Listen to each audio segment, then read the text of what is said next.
Nerdine a niro nilulin, boelin daro na kanladlin, a tirilin vi palantirlin, a suen an darthak e trollathlin hanonstone, a e boroglin hovin naur, dani dartha dino var, Inoi na kiriani no podcast livi na rath o radruin. A kira de kirithvin. Noin lu. Minovi diatadoi. Guana de here e kurwine. Welcome to episode 33 of The Hills Have Nerds, the only podcast that believes Tom Bombadil deserves his own cinematic universe. I'm one of your hosts, Josh. And in my fellowship today is Aaron. Hello. And Cody. Hello. And we even included a villain just to round things out. You have Steve. Hey, how's it going? Josh, that was a wonderfully read intro. Thank you. I appreciate that. So that was our intro. If you heard if you listened to the intro and didn't skip it, that was what, Cinder and Elvish. That's what I always do. Awfully translated. And if anyone actually can speak Elvish out there and listening to this, tell me how horribly I did. Or if you're just listening to it in your car and you're like, what crazy thing have I turned on at this point? Yeah. If you're looking for the language settings, yeah, don't worry. What the hell do I have this phone set on? All right, you may have been able to guess it. You may have heard it in the intro, but today, finally, part 2 of The Lord of the Rings. The nerds are finally diving in. We're throwing the whole damn podcast in the Mount Doom. We're going into it. If you haven't, go back and listen to our History of the Lord of the Rings, part 1, History of J.R.R. Tolkien. It's fantastic. One of my favorite episodes that we got to do. Steve was there. Aaron, Cody, my wife, kind of guest spotted in a little bit. She's a huge Lord of the Rings fan. It was really great, filled with a lot of amazing information. Today, she more yelled over you in the background. Well, she at first heard what we were talking about, and then was like she was texting me frantically, like, "Oh, well, hold on, well, this was happening, and then Tolkien did this, and then this was." I'm like, "Just come in here," and then I turned up, and there she was, standing next to me, and I just handed her the headphones, and let her go at it. She had to come in and set it straight. Yeah, I wanted her to be on tonight, but her and my daughter have a can't miss appointment for Dancing with the Stars, and that is coinciding with recording, so that is happening. But yeah, so the last episode we dove a lot into the history of Tolkien, and we got pretty deep in the weeds of the history of the Lord of the Rings itself. One of, if the probably most amazing and genre-defining pieces of fantasy fiction ever written, right? Like, I think the whole genre of fantasy came from the Lord of the Rings. I don't know that we have contemporary nerddom in general without the Lord of the Rings, right? Right, yeah. It's a fair. Yeah. Yeah, I mean, any fantasy role-playing game, the concept of a ranger did not exist until they turned Aragorn into one, right? Hobbits, halflings, that doesn't exist. You're right, the whole genre is it owes something, at least, to Lord of the Rings. Yeah. Steve, you're desynced a little bit, and I don't know if it's me or you. Who? You. Your audio and your video is a little desynced. Test. You look fine here until you. Way? I'm going this way. I'm going this way. Is he desynced for anybody else, or is it just me? Very slightly, yeah. Yeah. Oh, it could be my network. Yeah, so you don't have as good an internet as we do here in the mountains. Notoriously well infrastructured here in middle of Appalachia. Those mountains hold in all the Wi-Fi. Yeah, they just hold it in. It's too hard outside, and the internet thinks about dying. Yeah. The town I'm in is one letter off of being Appalachia. So it's Appalachian. It's the same thing. We're just further north than you guys. Same set of hills. So it's honorary Appalachian. Yeah, that's why we have Steve. Steve's a nerd in the hills, just like the rest of us. That's right. Yeah. That's right. But so, like I was saying, last episode, the part 1, we dove real hard into the history, real hard in the background of Tolkien, his come up. Today, we want to talk about just the narrative of the Lord of the Rings. So we're going to talk about the story itself, some of the themes in it, and just have a conversation about the book. We'll see where this takes us, where it goes, a little bit of free form like we do sometimes. I think it's just a fun thing to talk about. Right? Yeah, let's do it. We all love it. So first off, how does the Lord of the Rings begin? What are we first introduced to when the story opens? Anybody know? Yeah, we are picking up where many years after The Hobbit leaves off, right? Tolkien's publishers say, give us another story about hobbits. So Tolkien sits down to write a story about hobbits. So we go right into Bilbo's birthday party along with Frodo's birthday party. They're born on the same day. They share a birthday. So we get to see good old Bilbo. We get to meet this new character, Frodo. And, we get to experience the Shire in all its party glory.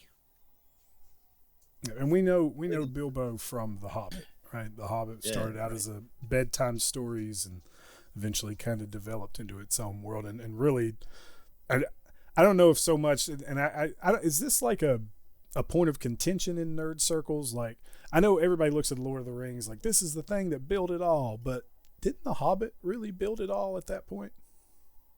Well, I mean, Lord of the Rings didn't exist without The Hobbit, and none of it exists without Tolkien's imaginary world for his languages, like his Sindarin, right? Silmarillion is always something he's working on, not necessarily calling it that. And then he does The Hobbit for his kids, and then they say, give me more Hobbit stories. And he says, you know what? The Hobbit can exist in my Middle Earth I've made.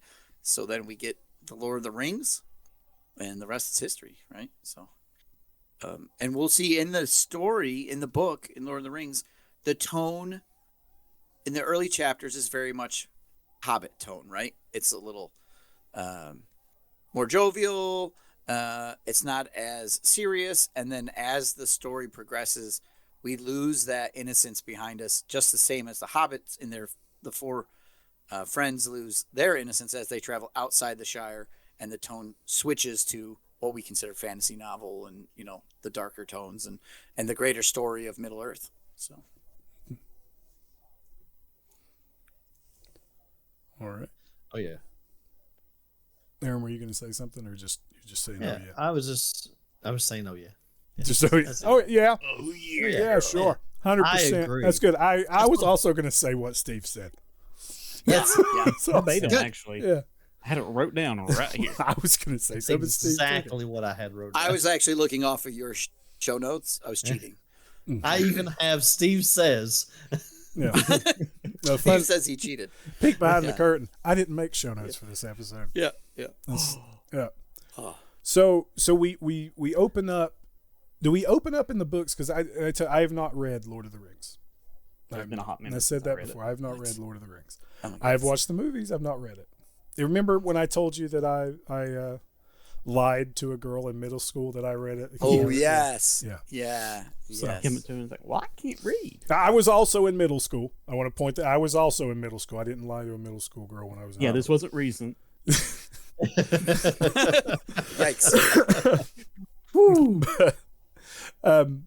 No, so I've watched the movie, and so the movie opens up with kind of the background of Sauron. Do we get any of that?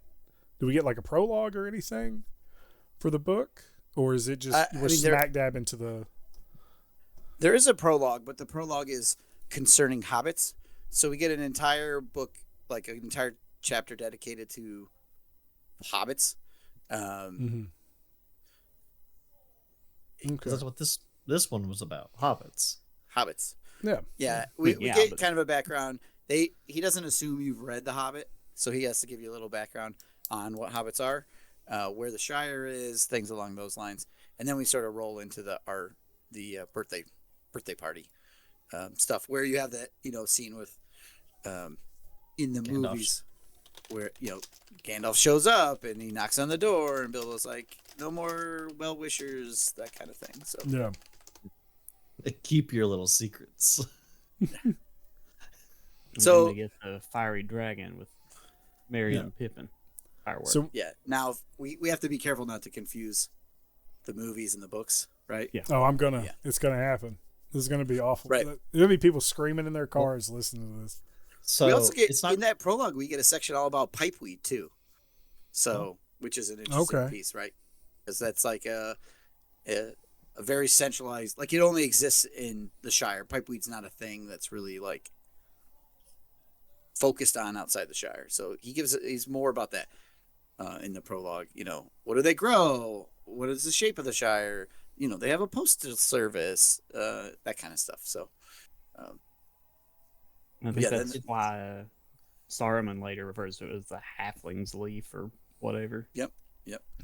Because nobody else had it. it's going to be real difficult for me to mix up the movie and the book since I've never read the book. So Honestly, it's man. gonna be real bad for me because I've read the book, but it's been so long ago that I'm probably going to meld them together. We've had enough time since part 1 of this that I could have read the book and I didn't. Okay, so then I'm going to take some charge here then. Oh, by I'm all gonna lead our means, fellowship. I got questions. I got a thing. I got a long like a expected timeline. party. I got a timeline laid out here. But you, by all means, go, Steve. Long expected party. Bilbo and Frodo are having their birthday. We learn who Frodo is, and Bilbo's turning 11. Frodo's turning 33. He's becoming a man. That's the age of like adulthood, and Gandalf is there, and they discuss the ring. Gandalf and Bilbo discuss the ring because Bilbo has had the One Ring in his possession for like 60 years now since the end of The Hobbit, and Gandalf is suspect that the ring has corrupting influence on Bilbo. He does not know it's the One Ring. Nobody knows it's the One Ring yet, but it is a magic ring, and magic rings are dangerous, and he wants Bilbo to give it up. So the whole beginning piece of the book involves Gandalf convincing Bilbo to give up the ring and everything else, because Bilbo is leaving for a holiday, a walking holiday, and he plans to never return home. He's going out to be a vagabond or an adventurer. He's going on an adventure.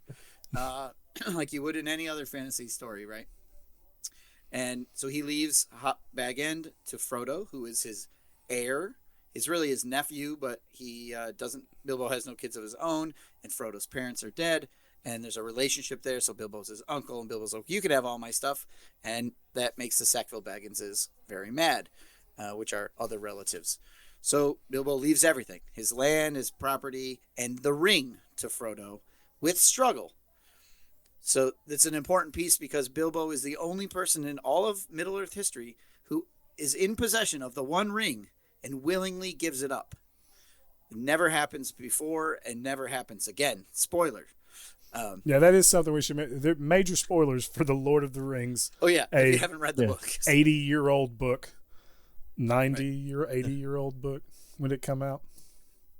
When was It's, the Lord of the Rings yeah. published? Listen to the Tolkien episode if you want. Yeah. You can find ebooks of it for free. It's at that point, right? You don't need to purchase one. Go purchase Like one. in 1954. So 71 years old. Yeah. July It's been a while. 29th, 1954. So Bilbo leaves. He goes off and ends up he goes to the Lonely Mountain again. We don't see any of this stuff, but he travels to the Lonely Mountain, eventually ends up in Rivendell, and that's where he ends up staying. And this He's working on his book. is the Fellowship of the Ring, because the Lord of the Rings ended up, Tolkien wanted it to be published whole, right? And they ended up splitting it up into 3 parts, and that's where we get our Fellowship of the Ring, the Two Towers, and the Return of the King. So we're focusing on the Fellowship of the Ring right now. And Steve, I just want to kind of bring up something. So you talked about the Gandalf fearing the corruption, that the ring is corrupted or can corrupt, and then that struggle to give up the ring, that fear of losing power. Those are themes that we are going to see recurring throughout the entire story, not just with the ring. Well, I mean, a lot to do with the ring, but just corruption in general. The corruption of Saruman, and then fearing Sauron's power, and then the corruption of the Uruk-hai are created, and the corruption of the earth, and then the corruption of the earth around Mordor, where it's this kind of industrialized hellhole, and then the fear of losing power of what's the dude that eats the tomato there? You know what I'm talking about? Denethor, King Stewart Denethor. Yes. King Denethor of what's the king? He's not the king. He's not Gondor. He's the steward of Gondor. Steward of Gondor. Yep. But even that, like, he has been corrupted by his page, or whoever the hell's whispering to him. The failing and the fall, because we're also seeing the fading of the elves, and they're leaving. So it is things, becoming lessened. This decay, corruption is something. Corruption in Rohan as well with Theoden. Yep. Yeah, I was trying to think of the other guy's name. Grima. Yeah, Grima. There we go. Yep. So I just wanted to point that out. Go on. Continue. Yeah. Frodo, Gandalf says to Frodo, "I'm going to go. I'll be back." So then, like a lot of time passes. And Gandalf goes off to try to find out more about this ring. And he tells Frodo, don't use the ring. Keep it secret. Hide it. Don't tell anybody about it. Keep it secret. And keep it safe. There you go. Keep it secret. Keep it safe. So time passes. Gandalf returns, and he has information on the ring. He's gone to Gondor, and he's studied, and he's done all this work. And he has Frodo try. They put the ring in the fire. And we see that the fiery letters on it. Gandalf is convinced this is the One Ring, and it needs to leave the Shire. It cannot be here. He is determined, oh my goodness, it is the One Ring. We need to do something about this. But we have time to do something about this. And this is the difference between the book and the movies, where in the books, there's a lot of time. Nobody knows the ring is here. The Nazgul haven't left Mordor. No, Gandalf hasn't told Saruman or Elrond or anything. Like, there's time for them. A few years in the I think 17 years go by or some ridiculous amount of time. Wow. In the movies, they're like, now it's tomorrow, go, right? Like, he was 33 at the birthday party, but he didn't leave until he was 50, 51. Yeah. Oh wow. Does he not use the ring in that time? Like, what happens in the 17? No, he just puts it in the thing and puts it on the mantle. Yep. Hobbits are amazing creatures. Yeah, they are. But then Gandalf says, okay, we need to do something about this, so we got to pack it up, and you have to go, and let's go to Elrond. He'll know what to do. We have some time, but you can't just leave the Shire. We got to work this out. So Frodo makes a plan to sell Baggin to the Sackville Bagginses, and him and his buddies, Merry and Pippin, who are his friends, and Sam, who is his gardener, his servant. And while they are friends, it is still a master-servant situation here. It's an employer-employee situation. And their friend Folko Boffins. They're like, okay, so we're going to buy a house in Buckland, and you're going to sell Baggin, and you're going to move there, and you're going to retire. And so I'm going to be a real secret. And nobody's going to know that you're just, like, fleeing with this magic ring. So that takes a lot of time, and that goes by. And there's all those sort of adventures, right? That's very different from the movie. It's very different. They just kind of take off, and Sam's like, I'm coming with you, Mr. Frodo. And then Pippin and Merry are just, what were they? They were running from something in the movie, and they're like, oh, fuck it, we'll go with you. From somebody. And Farmer Maggot's field. Yeah, and they're like, Can't believe they didn't put the 17 years of them planning this out, him doing the paperwork to buy the new house. It's a deed involved. It is having open house. Disgusting the artistic license these directors made. Peter Jackson is a pariah. The housing market in the Shire is so difficult to deal with. You're right. It skips right over. Anyways, he buys a house in Crick Hollow, and it's in Buckland, which is all the east of the Shire, and that's like the outskirts of the Shire, and they're kind of like the weirdos. They're not really Shire proper. It's like the deep suburbs, and but on their travels there, they do encounter the Nazgul, because now time has gone by and they've come up, and they end up having to flee Crick Hollow, Now, is this before or after they meet Eric? Is this before or after they get to Bree? This is before Bree. Before. Yeah, Before before they're they still in meet the Shire. Aragorn, who is the quintessential Right. dark hunter in the corner, of the thing, right? So because they run into the Nazgul during out there, and we see a really neat scene of that in the movies where they're like under the tree and the Nazgul's like snuffling about and like all the worms and spiders come out and things like that. So they encounter them a few times, but they flee, and they have to flee in the middle of the night. They leave behind a friend of theirs, Fatty Bolger, Fredegar. As everyone And- knows from the movie, a absolutely essential character in the movie. And we were sad to see him leave when he was out of there. Joking aside, without Fatty Bolger, Frodo does not escape the Shire. The Nazguls have the ring right at the chapter 2, and the story's over. He holds down the fort against like 4 Nazgul, pretending to be Frodo, keeping them occupied, while the rest of them escape into the Old Forest, which we do not see in the books. The Old Forest is a forest bordering on the Shire, and they escape We don't into see the it in the Shire. movie. That's where. We see it in the books. Oh, sorry. Yeah, we don't see it in the movies. And that's where we meet Old Man Willow, Goldberry, and Tom Bombadil. Again, integral characters to the movie. Just rewatch. You can't miss them in the movie. Right. They're He's in every gone. scene. I mean, come on. Yeah. Right. Wouldn't it be amazing if Tom Bombadil was like just in every scene like a Where's ghost? Waldo? Just somewhere. He's somewhere. You think That it's would be Mount Doom, fantastic. Mordor. You look back That'd and be the it's greatest Easter egg. They should have somebody. done him like Stan Lee does in all the Marvel movies, or had been, and Well- just had well, him they- in like a random scene somewhere. Lucas They did that went with- back and added in all that 3D stuff to the Star Wars movies. Jackson, I think it's time. We need to go back in. We need Tom Bombadil in every single scene. Like that's Now, what what needs we to do happen. get is Peter Jackson inserts himself in each That of the is 3 true. movies. Yeah. Yep. So So they flee into the Old Forest and they encounter Tom Bombadil and they have some adventures there. And then they flee So into the who Barrow is Downs. Tom Bombadil for our listeners who may have heard our thoughts at the beginning? This is episode 33, The Hills Have Nerds. We believe Tom Bombadil deserves his own cinematic universe. Who is Tom Bombadil, Steve? Yeah. Why Who's Tom Bombadil? Why is Tom Bombadil like a meme Who in is Lord Tom of the Bombadil? Rings Why is culture? Tom What Bombadil? is? Yeah. Why is Tom Tom? Bombadil? Nobody really knows what Tom Bombadil is. He is the master. He is the oldest. He's got a yellow hat, and boots. He's a character that's an interesting thing that Tolkien just was like, I like this character. Whatever it is, I'm putting it in here because that's what I'm going to do. He could be a Maiar. He could be, which is like an angelic creature. He could be older than that. He could be a contemporary to Eru, the god. We're not really sure. He is unaffected by the ring. He puts the ring on. It doesn't do anything to him. He has no power over him. Nothing has power over Tom Bombadil except Tom Bombadil and his love for Goldberry, which is his wife. But So Frodo we don't really know also- what he is. It makes sense they took him out of the movies. These are interesting chapters, but Frodo tries to get him to keep the ring, keep it Yep. hidden Yep. as well. All And right. Tom's just like, nah. So here's Yeah, some they- quotes. interested. Here's some quotes from this. This is Frodo's description of Tom Bombadil.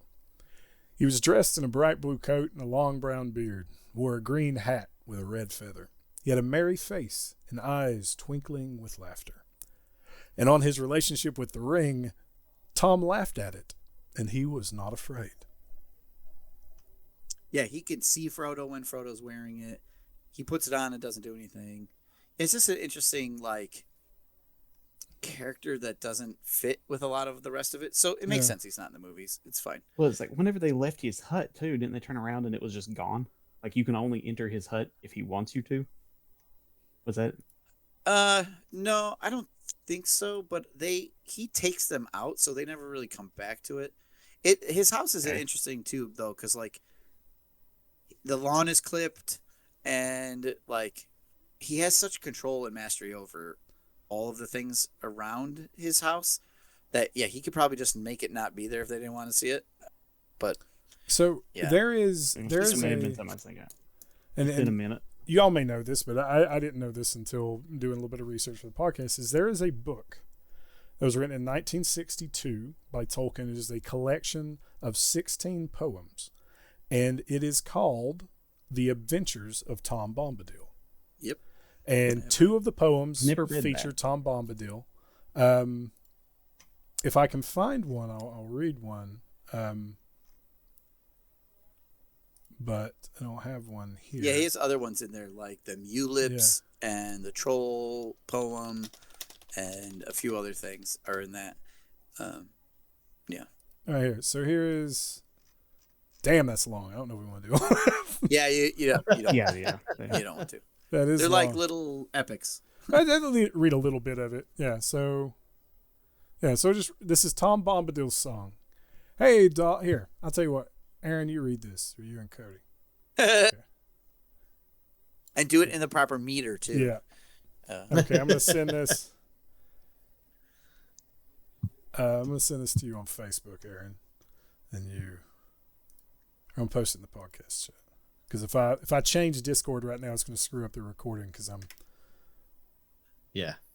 All right. Let's not do that again. So there you go. It's just a few stanzas. It's not that bad. All right, and this is Tom Bombadil's song as read by Aaron. Aaron. Excuse me? My bad. My Lord of the Rings name. Aaron. All right. Hold on. You ready? Go. Go. And now.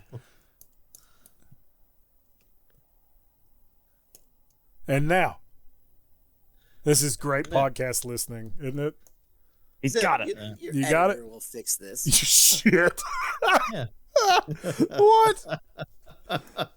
No. It's just a large chunk to cut right out. Travis ain't gonna. I haven't asked him to fix this, nor do I want him to. I want people to feel the tension of what's about Feel to the happen. tension? Yeah, feel the tension. Feel as the I- awkwardness. Come on now, hold You doll, ready? Mary You got it? doll. I had to transfer it over to another document because it was in the Facebook Messenger, and it's like just forever long. All right, you ready? All right. Okay. We ready? So here is the Tom Bombadil's song by J.R.R. Tolkien, a portion read by Aaron Sawyers on the Hills Heaven Hurts podcast. We appreciate everyone. You mispronounced butchered, but No. Okay. Go for it. Hey, hey, doll, Mary doll, ring a dong dillo, ring a dong, hop along, fall all the willow, Tom Bomb, Jolly Tom Bombadillo. Hey, come, Mary doll, dairy doll, my darling, light goes the weather, the wind and feathers starling, down along the under the hill, shining in the sunlight, waiting on a doorstep for a cold starlight. There my pretty lady is, river woman's daughter. Sorry. Slender as... Hold on, gotta keep track. It's all bundling together. Slender as willow wander. Clearer than the water, old Tom Bombadil, water lily's bird comes, hoping home again. Can you hear him singing? Hey, come, Mary doll, dairy doll, oh, Mary, oh. Goldberry, Mary Yellow Berry. Oh, this is forever long. Yeah, we're good. We're good there. That's enough. But that's goodness. cute. But that's good. So check that out. We'll have links to that in the show notes. The This Adventures is a song? it's a poem. The poem. Yeah. Yeah. But the Adventures of Tom Bombadil, 16 poems by J.R.R. Tolkien. That's sort of the way he speaks and but what he, you get around him. Yeah. He taught them a rhyme as well. Yep. To summon his help.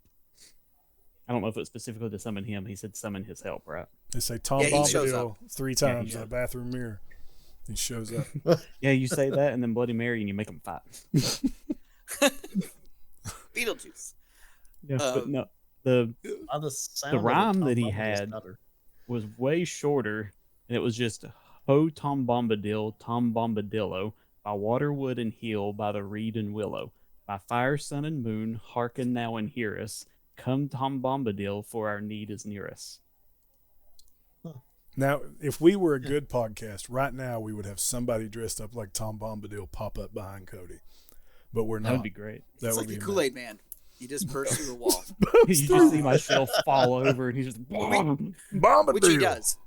So after the hobbits leave Tom Bombadil's house, they go into the Barrow Downs, which are haunted by wights, and they get captured and they're stuck. And the wights are going to kill the 3 hobbits, and Frodo happens to wake up just in time, and he sings the song. And Tom Bombadil comes and smashes through the wall of the barrow, which is a mounded tomb, and saves them. And that's where they get. He pulls them out of there, and that's where they end up getting their barrow blades, which are the daggers they use throughout the rest of the book. In the movie, they're given those blades, I think, by Galadriel when they leave Lorien. But one of these barrow blades is what is used to stab the Witch King with, right? So these are powerful weapons created in like the first or second age by the men of Numenor. So there is like a Chekhov's gun here where it does come back later. But they leave the Barrow Downs. They reach Bree, which is the little town of men that's between the Shire and Rivendell. And that's where they meet Aragorn. And At we the have the Prancing Aragorn Pony, poem. right? At the Prancing Pony, yep. Yeah. That's where Gandalf had left a letter for the barkeep Barlaman Butterbur, who forgets to send it to the Shire, which is why the hobbits are in trouble in the first place. If he had just sent the letter on months ago, they would never have been chased by the Nazgul to start with. So there's it's very different than the movie. But they meet Aragorn. Aragorn is a rascal. He is a ranger, which is an insult. It is a slur. It's like the men of Bree don't like the rangers. And calling someone a ranger means they're a wandering adventurer type who is just not... They carry weapons around. Like a openly. mangy transient. Yeah, it would be like calling somebody a gypsy or something, right? Like that's that type of slur. So he's not well looked, like his people are not well looked on, but they're actually the faithful from Numenor, and right, Aragorn is the king of Gondor, and his line is, they're very, they're believed to be like the lowest of the low, but really they're like the highest of the high of the Edain, or the men of the West. So they meet him. We get the all that is golden does not glitter poem. They end up trusting Aragorn. They don't have much choice. The Nazgul attack. There's debate. I think actually the Nazgul make men attack the hobbits. It's not really the Nazgul raiding the Bree pony if you look at it. According to the professor, Tolkien professor Corey Olsen, I recently listened to one of those episodes. In the movie, it's way cooler because the Nazgul like stab the bed where they think the hobbits are, but they're just bolsters and stuff. So they flee with Aragorn. Well, they leave with Aragorn. They build a pony. They go off into the Midgewater marshes, and then they travel through the wilds until they reach Rivendell, until they reach Weathertop. Now, is Frodo not stabbed at some point through here? Yeah, he gets stabbed at Weathertop. At Weathertop, yeah. Yep. They travel through the wilds. They reach Weathertop. They encounter more. Now, what is Weathertop? So Weathertop, or the Watchtower of Amansul, is an ancient Numenorian or stronghold. I love how exasperated Steve feels when I ask this, like, oh, you don't know what Weathertop is, you ignorant swine. No, I know you big heavy size. So much contempt. That's exactly what I was noticing. He was like, Weathertop. Weathertop. Come on, I'm sure your listeners know. You ignorant moron, you don't know what Weathertop is. It was an ancient watchtower, is now in ruins. That hillbilly public education. It's where Frodo gets in stabbed. that movie. That's the one with the statues all around. Yeah, and the Nazgul attack them, and Frodo gets stabbed there. Now, the way it happens in the books is obviously different than in the movie. I know they build a fire, and that attracts them. Yeah, but they're being hunted the whole time, and the Nazgul actually come after the hobbits, and the hobbits resist them. It's a battle of, it's more of a spiritual battle. The will of the hobbits against the will of the Nazgul. And the Nazgul, the further they are from Mordor, the further they are from Sauron, the weaker they are. And the more of them that are together, the stronger they become. Same with like the hobbits. So there's a real interesting spiritual battle that takes place. But Frodo is eventually succumbs. He puts a ring on. He gets stabbed by the Morgul blade. The blade breaks off. We see all that. It's pretty accurate, that piece in the movies.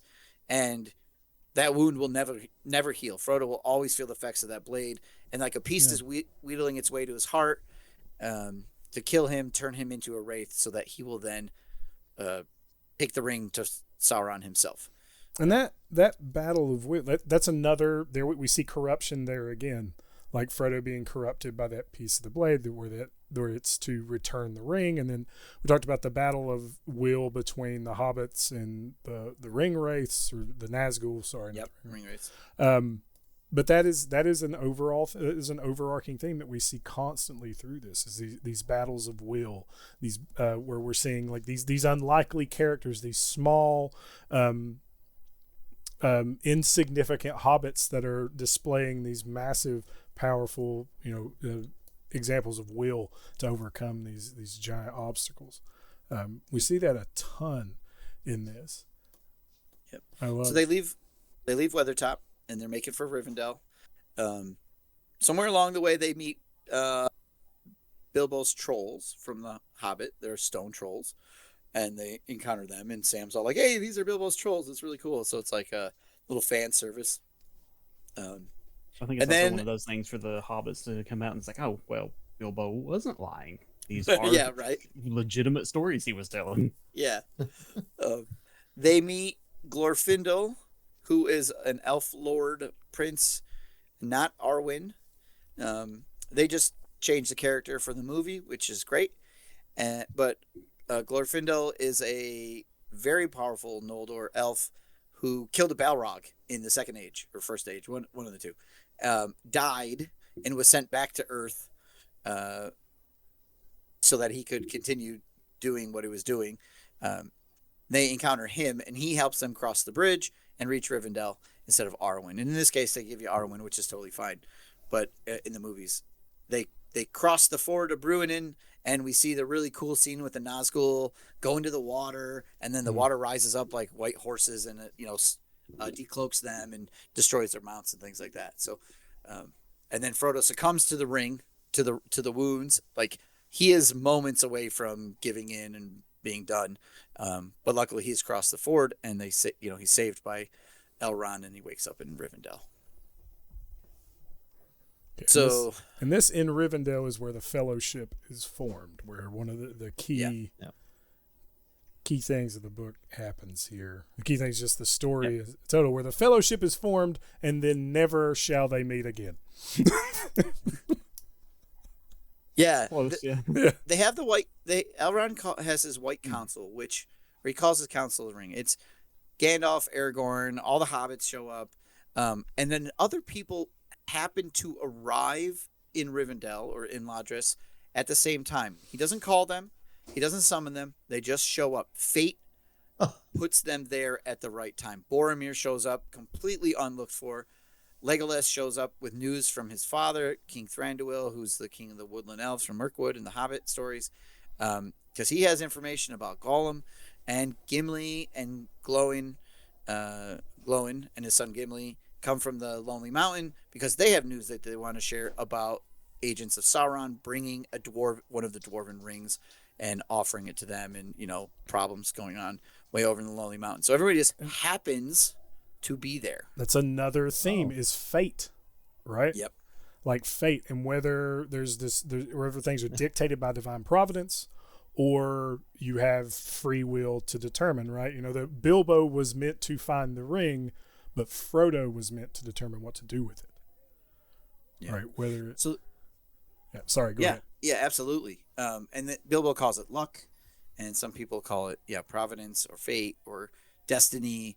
And what do you do with those things? So, but then if you're a reader of the book, you're like, holy cow, this chapter is super long, and there's tons of backstory, and this is where a lot of people I'm done. I can't read this anymore. And we're going to read it to you word for word right now. Word for word. Aaron has that. It was a very difficult chapter to get through, because that's whenever you come in and it's like, and here's this person, son of this person, brother to this person. And honestly, by the time I got to the end of some of those, I was like, I forgot who he was talking about. I got to start over. Oh, yeah, dude. First stuff the same. You get a lot of backstory.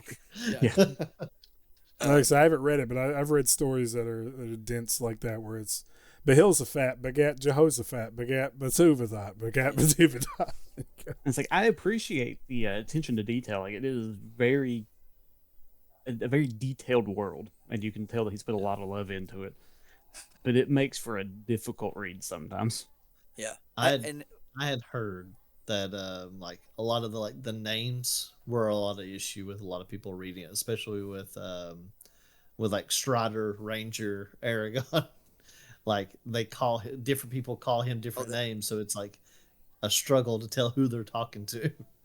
Yeah. Mm. So they have their council, and they determine, this is key, they determine what to do with the ring. That's the whole point of the council. What are we going to do with the ring? We could give it to Tom Bombadil. No, we can't. He'll just forget about it, and then we're in trouble. We could throw it into the ocean. But that doesn't help us destroy Sauron, because the ring holds part of the spirit of Sauron. The ring must be destroyed if Sauron is to be destroyed, so we have to destroy the ring. We can't send it to the west. We can't go to Valinor, where the elves are all moving to. Just can't go there. It would corrupt the land of the Valar, who are like the gods. And so what are we going to do? The real only option is to destroy the ring. And Gandalf and Elrond, like, they know that's what their plan is. They already have that on the agenda. They just sort of talk everybody into it.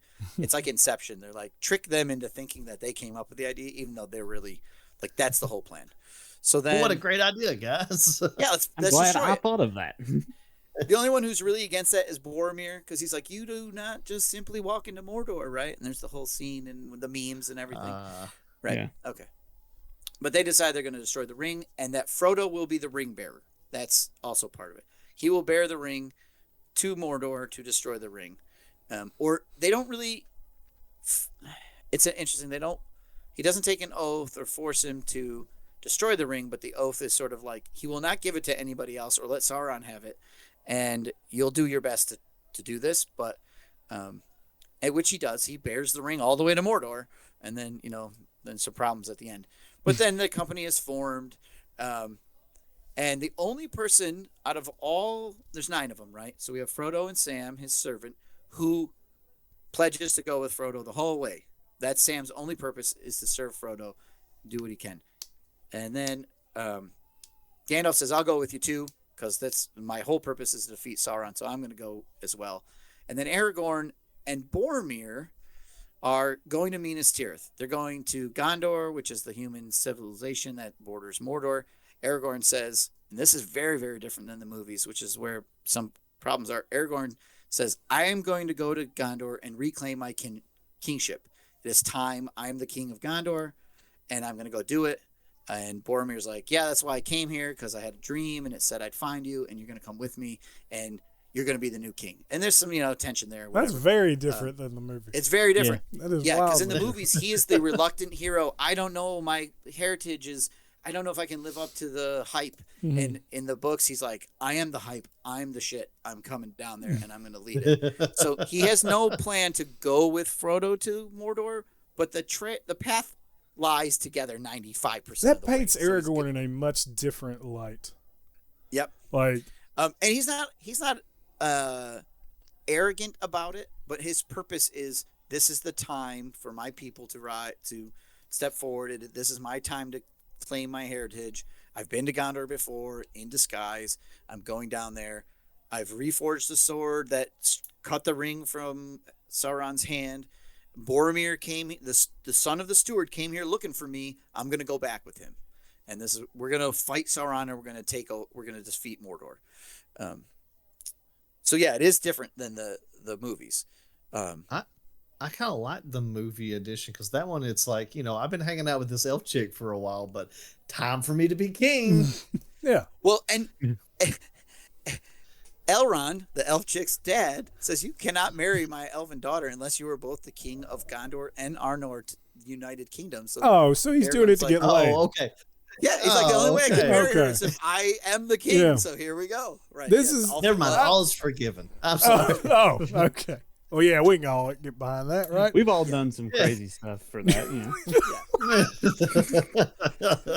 Going out and being king, just Yeah. And then Legolas and Gimli are long for the ride, because they have to go. They're going to go home, and going home is part way. Like, they'll go about half the way with these guys, so they're going to join in because they're going to head home. Well, they don't have their bow and axe and sword at all. No, they have their half-hearted Most of the way. companionship. We're going to go most of the way with you. Yeah. Their paths lie with you for most of the way, so they will come with you. Yeah, they're just hitchhiking. Until I'm home. Yep. Yeah. Peter Jackson did I know better. you're on your way to destroy the ring, but can you drop me off at home on your way? Yeah, I mean, It's not a big deal 110%. or nothing. Can you drop me off at Gondor on your way? That's 100% what this Stop in is. Mirkwood. Yeah. You're going that way anyway, it's going to cost me some money to go that way. Like cab fare's a And bitch. none of them thought, let's take the Eagles. Yeah. No, they're not a taxi service. They're wild, independent creatures, whatever. But You could ask and them. then Merry and Pippin are like, Hell, they asked Frodo to take them to Gondor. They couldn't have asked the Eagles. So real quick, let's talk about the Eagles thing. Because is this where the Eagles come up? This is where the Eagles come up, right? Okay, wait. Merry and Pippin say we're gonna go because these are my friends, and you'd have to lock us in jail, or we're just gonna go with Frodo. So they're in it for the friendship. They're gonna go all the way as well, right?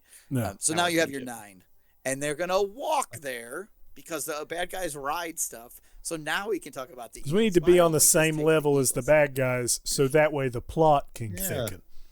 Well, and it's a secret company. They leave in secret. They're supposed to be secret. They don't choose Glorfindel, who killed a Balrog. They don't choose any great elven knights. They say the smallest hands move the greatest mountains, or something like that, right?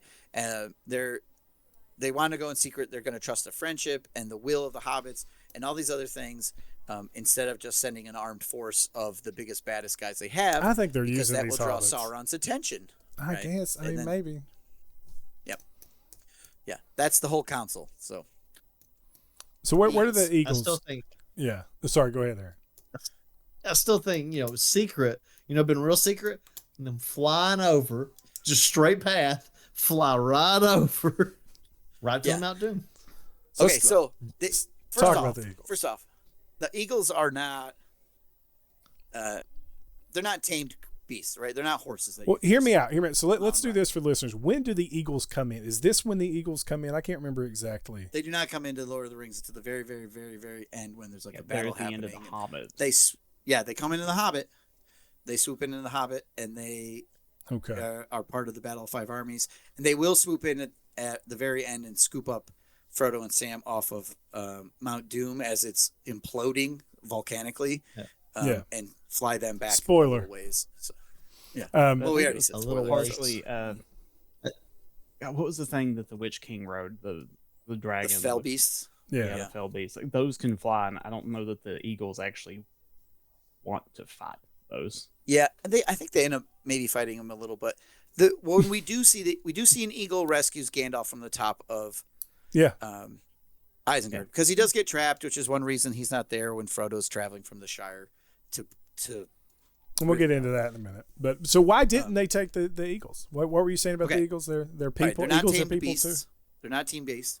Many of them are not nice creatures. We hear that in The Hobbit. The eagles are not always really nice. They are predators, and they do not have the. Whenever we see them carry someone, it is for very short distances, right? And if you don't just put guys on a bird and fly One does it not and then simply drop fly the an ring eagle. that's no story. There's no story either, right? So Yeah. I just want to say, in the movie, slap. we just see the eagle pick them up, and then they're where they're at. They're where they need to be. Yeah, I think Yeah. it was.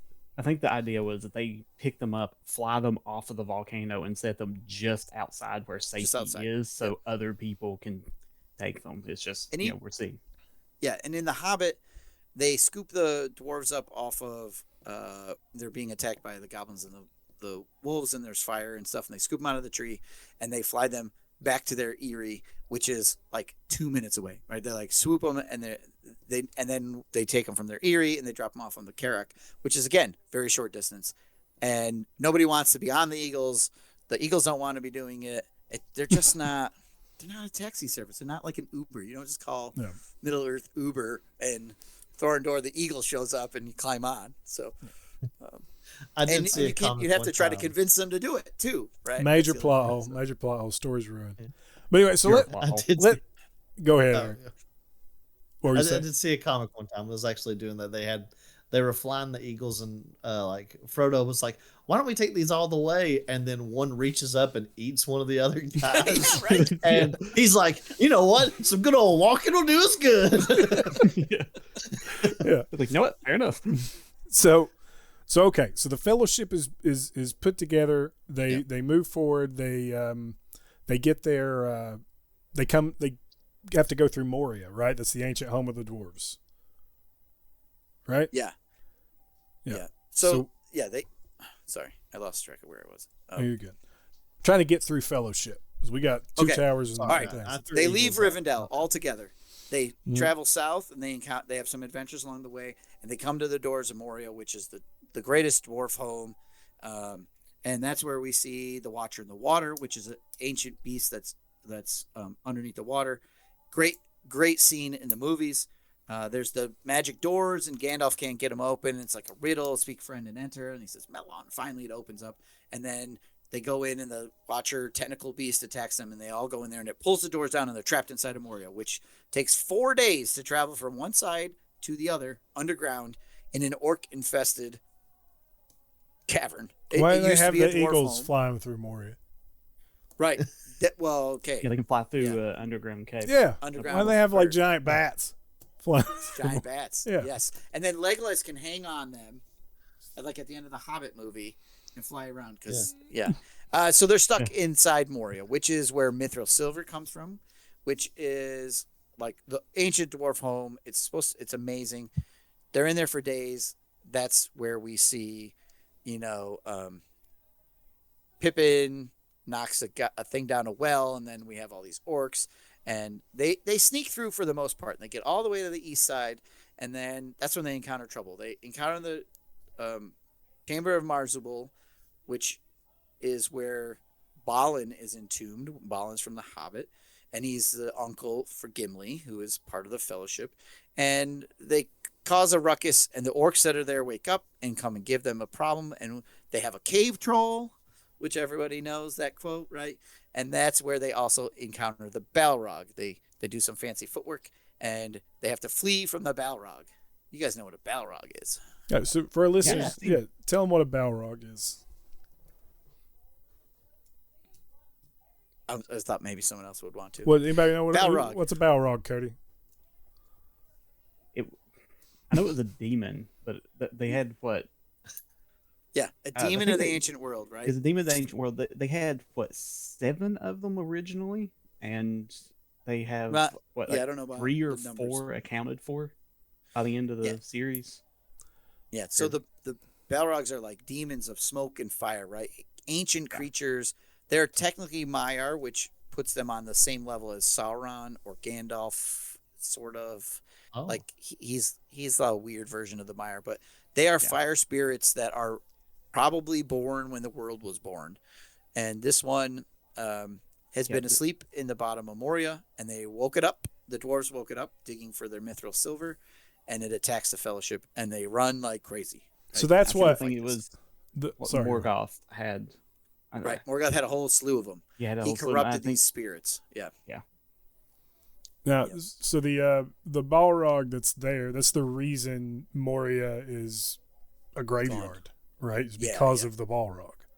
They woke that Balrog, and we slowly find that out as they're moving through Moria. That's not something we knew about as readers prior, right? Correct. We find it out as the Fellowship finds out, as Gimli discovers it. Right. Nobody really knows. They call it Durin's Bane. Durin was a dwarf who was like the king there, and something caused his downfall. Well, it's this thing. And even Gandalf doesn't know it's there. And that again, man, like we see that quest for power, that corruption, that, digging deeper. You literally dig until you dig up the devil, right? Like, yes. That's 100% what they did. They dug the devil up. I think that's the thing. What? They said there was 7 that they knew of still, and so, or 7 that they knew had existed. Mm-hmm. And then what that elf had killed 1. I can't remember what happened to the other. Yeah, and there's a lot of them early on, right?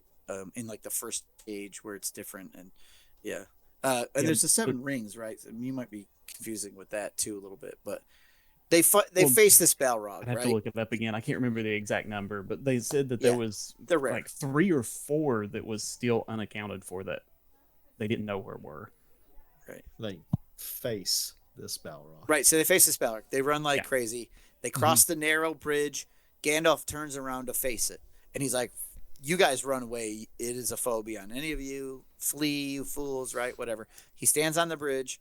He holds his staff up. He has this great scene. He says, "You cannot pass," and he slams this, and it's cannot, not shall not. You shall not pass! All right. Gandalf Found it. faces off. He stops the Balrog. The Balrog breaks the bridge. He lashes Gandalf with his whip, and they fall and they plummet down into basically a bottomless pit. The rest of the Fellowship flees. They escape Moria, and Gandalf dies fighting the Balrog. And then they escape, and they come down out of the hills, and they reach Lorien, where Galadriel is, and Celeborn, and this is when they're now realized they're being followed by Gollum. He picked up their trail in Moria, and that's where they get a little rest, and they're like, "Oh my goodness, Gandalf's dead. What are we gonna do? This is terrible." And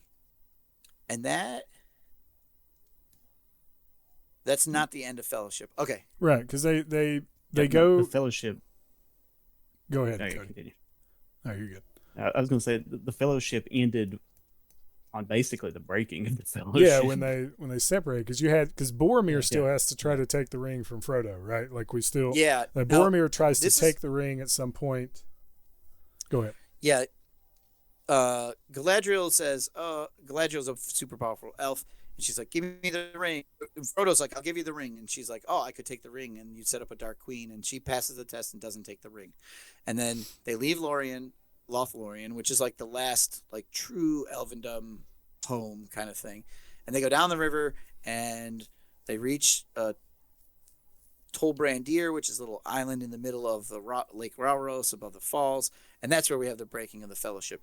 Now, one of the greatest disservices of the movies compared to the books is the Fellowship of the Ring ends and Boromir is not dead. In the movies, Boromir dies at the end of the Fellowship movie. So that throws you off thinking, oh, right, the Fellowship ends after he's dead and the Fellowship is completely broken and stuff. But the book and the movie stop at different points. And for the longest time, like most people would I just associate, oh, yeah, once Boromir's dead, then the first book's over. No, he doesn't die till the start of the second book. It's like, yeah. So it's kind of a spot in the movies where they trick you. But anyways, so And they go there. the movies and the books have followed so closely until I know now. they're exactly the same. I think it follows Part for more of Frodo at that point, and then it just kind of ends with Frodo and just kind of leaves everything else up in the air until Two Towers starts. Yeah, I don't know if the book, the movie, they've introduced the Uruk-hai before this, because that's what attacks them. Yeah. So they follow the river. They're on the island, and they have to decide what they're going to do. And they get attacked by the Uruk-hai, which are orc men that Saruman, who was a white wizard and one of Gandalf's order and a good guy, he has fallen. He has been corrupted by using the Palantir and looking into Sauron, and he desires the ring, and he has been lying to all the good guys all along that the ring was destroyed. It's rolled down to the river, out into the ocean. He's been telling everybody. At the same time, he's been looking for it himself. So he creates these Uruk-hai, nothing like in the movie, right? The movie PG's how people are made, because orcs are made the same way that humans are made, right? So, so they don't come out of like little sacks. They're not birthed from they weird kinda. little jelly bean pods. Kinda. Yeah, okay. From the kind of earth. sacks, but not out of like the side of a mountain. Yeah. How are they made, Steve? Well, when an orc and a goblin really love each other, they get together and they make Uruk-hai. Actually, they're men and they're goblins. So, And Saruman watches through the Palantir like a big old pervert. pervert. Yeah, there's no consent involved here. Right? It's really bad. And it's said at one point, like, Saruman's greatest betrayal of everything was his creation of the Uruk-hai. Not everything else he did, but the creation of the Uruk-hai. Because he corrupted men into these beasts. Anyways, the Uruk-hai attack. Frodo and Sam flee. Oh, Boromir. Boromir tries to take the ring, right? There we go. Yeah. Boromir tries to take the ring from Frodo. He fails. Frodo puts the ring on, which is not good. And he runs away. Now, And is him this and the Sam first eventually- time he's put the ring on canonically? No, he put it he's on been in on. Weathertop. He put it on in Bree. He's worn it Yeah. a few times, but kind of accidentally. But this is really purposeful. He Yeah, puts that's the what I ring on thought. so Boromir can't get him, and he runs away. At the same time, the orcs attack, the Uruk-hai attack, and Gimli and Legolas and Aragorn are fighting the orcs, trying to help while Sam and Frodo escape across the river to the Mordor side of things. And then Merry and Pippin get attacked, and Boromir goes and he defends them. He blows his horn. He gets shot with arrows. It's like a really good scene. Also, the movie does a great job in representing his bravery and his redemption. Like, he eventually confesses that he tried to take the ring, but he put everything he had into protecting the other hobbits. Everything. I mean, he dies doing it. And the Fellowship is broken. Merry and Pippin are captured by the Uruk-hai, and they're on their way to Isengard. And Frodo and Sam are on their way to Mordor. And Aragorn and Gimli and Legolas, the three hunters, now decide they're going to follow after the Merry and Pippin, because they're not going to leave them to death and darkness. And we're going to save them, and we have a chance. Frodo's fate is his own, and that's where the Fellowship ends. That's where the Fellowship itself is broken. So, no. But I think the book ends like before that. So. No. So now we're in the Two Towers. Yeah, so at some point, when Merry and Pippin are captured, that's when the book ends, and then we get into the Two Towers, which is a full year. The Two Towers takes place a full year after the journey begins, right? After they leave, they walk Frodo and Sam leave the Shire. Yeah, they got their steps in. They walk a lot. Yeah. Okay, I'm going to go a little. Go on. First thing that come to mind is, where are the hobbits? So they're taking the hobbits to Isengard. I got a question for the crew. Okay. All right. And Travis, we may need to edit this out. You mash them and you stick them in a stew. Travis, we may need to edit this out. Do we want to call part 2 there and make this a 4-part thing where it is part 1, the Fellowship of the Ring, part 2, the Two Towers, or part 2, the Fellowship of the Ring, part 2, part 3, the Two Towers, part 4. Milk this out. We milk it out. What do you think? Yeah. Because Steve, I know you got to go in like 15 minutes. No, we just canceled. That'd be fun. Oh, you did? Everybody else was canceling. Yeah, everybody else was canceling, so I canceled too. Okay, well then we'll do the whole thing. Well then if you're good, then let's do the whole thing. Yeah. I mean, I'm okay. I can go a lot longer now. Yeah, if you're cool with that, that's fine with me. Is that cool with Aaron, Cody? Yeah. Cool with you guys? Okay. So we'll do the whole thing then. Okay. What do you guys think? Cody, Aaron? Yeah, and I think we can. I think we've got a lot of backstory. We can kind of speed some of it up a little. Like, it doesn't have to. At least the recap, right? Yeah, I think it's fun. I forgot. Fun to stop and talk as we're going through, because that's the point of this episode, is to go through the story and then stop and comment on the things. We gotta let you breathe a little bit, Steve. Yeah. No, I like it. This is what this son of a bitch does. Travis, leave all this shit in. This is what this. So we're not doing 4 parts. We were talking about, because Steve was going to have to leave in 15 minutes, but he doesn't have to. You're getting the whole thing tonight. But this is what this son of a bitch does with his podcast: is he gets people to come on and gives them, here's lore. You need to do the lore for this villain, and makes them pull lore out of their ass to do the work to come talk. So now here he is with us, talk about Lord of the Rings. Dance, monkey, dance. He does, and then he regrets it when I come on. I did want to mention, though, I went ahead and looked it up for the Balrogs. Mm-hmm. And aside from not knowing how many there was for the War of Wrath, because it's untelling how many actually died there, they said it is commonly believed that there are 7 that survived that. And then survived that. Okay. Yeah. And then there's like 3 or 4 of them that's been found or killed or whatever, and then like another 3 or 4 that's unaccounted for. Okay. Right. They may already be dead. It's just they don't know where they're at or what's happened. Yeah, I had thought that in the beginning, in the before times, there was like, lots. Yeah, in the beginning, it was like, it's untelling how many actually died in the War of Wrath. But... Okay. So the Fellowship is broken. Frodo and Sam are off. Let's not talk about Frodo and Sam for a minute, because we're going to go to the Two Towers, and we're going to head towards Isengard, which is... We're taking the hobbits to Isengard? We're going to take the podcast to Isengard. Isengard. Isengard, or the Tower of Orthanc, is a Númenórean structure. It's a really tall pinnacle with 3 spires on the top, ringed with a circle at the end of the Misty Mountains. It controls the Gap of Rohan, which is between Rohan and Eriador, which is the lands to the west of the mountains, which is one reason the Fellowship went through Moria. First, they tried to go over the mountains, then they had to go through the mountains because they didn't want to bring the ring around through the gap because Isengard was there, and Saruman's a traitor and wants the ring.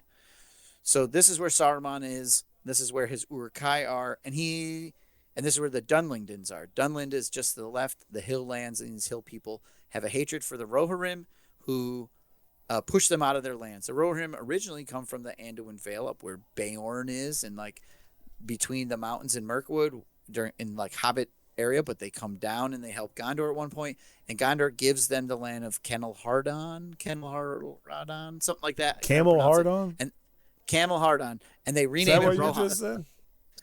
Kenilhardon, something like that. They rename it Rohan in their own language. I'm pretty sure that's what Fox News said was the new mayor of New York. Oh yeah. And then,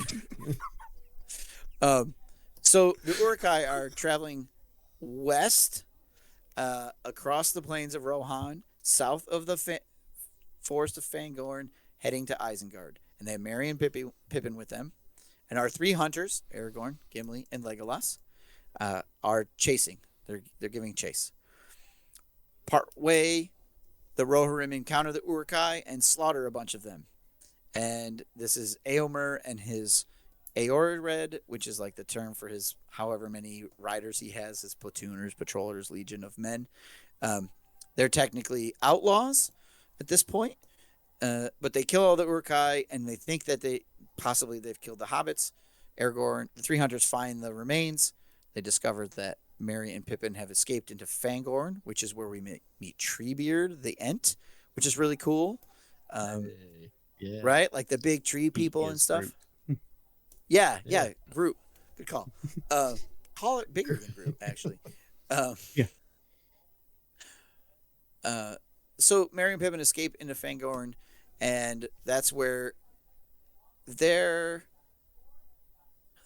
tree people don't know what hobbits are, and the tree people talk really slowly, and they have a thing, and they learn about the hobbits, and like a ton of time passes, and eventually Merry and Pippin talk the trees into attacking Isengard, because Isengard's been chopping down their forest for his industrial works and things like that. So that's something that's going to be taking place. Our 3 hunters have to turn south. They can't find Merry and Pippin. And along the way, like when they go into Fangorn, that's where they meet the White Wizard. Well, isn't Saruman the White Wizard? No, it's Gandalf now, because, surprise, he's not dead. He's alive. Yeah, he stole all the experience by taking the Balrog by himself. By himself. Didn't anybody else get any? Right, and he leveled up. Yep. Yeah. So what really happens, right, is he falls in Moria. He fights the Balrog as they plummet into the way down deep. He chases them up Durin stairs to the top of the mountain. They fight some more, and they both kill each other at the same time. Gandalf is sent back to finish his task, and he's sent back as Gandalf the White. And each wizard has a color, and those colors represent sort of like their tasks or their roles within the world. And White is ring focused, and Saruman has fallen from that. He even calls himself the Saruman of many colors now. And Gandalf comes back more powerful, so he can complete his task to help the Fellowship, destroy Sauron and the ring. But that company turns south to Edoras, which is the capital, and they meet Theoden, which we had mentioned before, right? He's all totally corrupted from the whispers that Grima is putting in his ear, the power of Saruman, who is like trying to keep him. What would you say? Like, they're just making him old and decrepit. Oh, and, yeah. Right? Keeping weak and under control. Yeah. Yeah, keeping him weak and under control through the power of Saruman's voice. Keeping him corrupted. Keeping him, right. We said in a weakened state. He's aged beyond his years, and he's letting the orcs and the Dunlingdons and Grima like run roughshod over the world, the Rohan, to the point where it exiles his nephew, Éomer, who's the one who killed the Uruk-hai before. And Gandalf shows up, and there's some cool scenes there in the movies, which it's been a bit since I read this piece of the book, but Gandalf eventually breaks the spell that Saruman has over King Theoden. Theoden recovers his wits and says, well, that this is bad. Let's go to war. There's a little bit of disparity between the books and the movies too, where Theoden says we're going to march to war in the books, and the best place to do that is at Helm's Deep. It is our stronghold. When we go to war, we go there. If they're going to meet us in battle, I want them to meet us there. And in the movies, it's sort of like we still don't want to go to war, so we're going to hide out in Helm's Deep. It's sort of a little bit of reversal. The whole thing was he was like, we're going to hold up in Helm's Deep because nobody can penetrate that. Yeah, No. and while men have held the Hornburg, which is Helm's Deep, no attacking army has ever taken it in the history of the Rohan. So it is a powerful place to be. They go there, they fight Saruman's army of Uruk-hai. Gandalf says, look for me in 3 days. I'm going to go rally more troops because we don't have enough troops to win. He comes back with Éomer's men, and they come down and they fight. They pen the orcs in, and a whole forest has grown up overnight, which are called Huorns. And they're like... Huorns. Huorns. They're trees. Huorns. Yeah, they're not Ents. They're angry trees who can move, but they're not quite sentient. They're like Ents that are becoming more tree-like. But this whole forest marches down there, and whatever's left that Theoden and Éomer and Gandalf and the 300s don't finish off, run into the forest and get eaten by the trees or stomped by the trees or whatever happens. They become fertilizer for the forest, which is kind of neat. A lot of stuff happening there. And then eventually that company goes to Isengard and they dethrone. They go to Isengard and they discover that Saruman's trapped there because the Ents have been rallied by Merry and Pippin, and the Ents have marched on Isengard and they've smashed the ring wall. They flooded his underground caverns. They cannot defeat the Tower of Orthanc. It is made of a stone that they cannot destroy, which is never quite explained.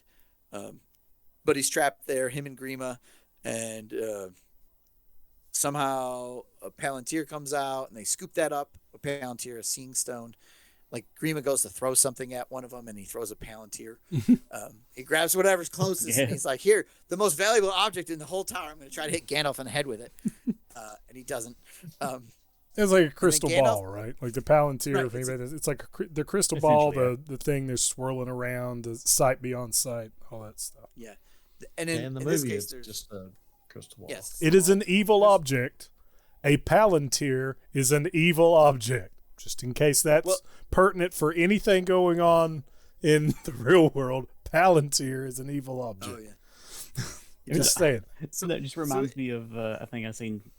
Sorry to sidetrack here. It's talking about crystal balls for somebody who was going to buy one, and they would get in all these things where they was talking about the rules and everything. And it's like, and anytime you're not using it, make sure you cover it up in your house. And they're like, oh, okay, because, like all the spirits or whatever will leak out. And it's like, no, the sun hits it right, it'll burn your house down. Yeah, the sun hits the right way, it'll burn your It's house. just, oh, Yeah. Fair enough. That's cool.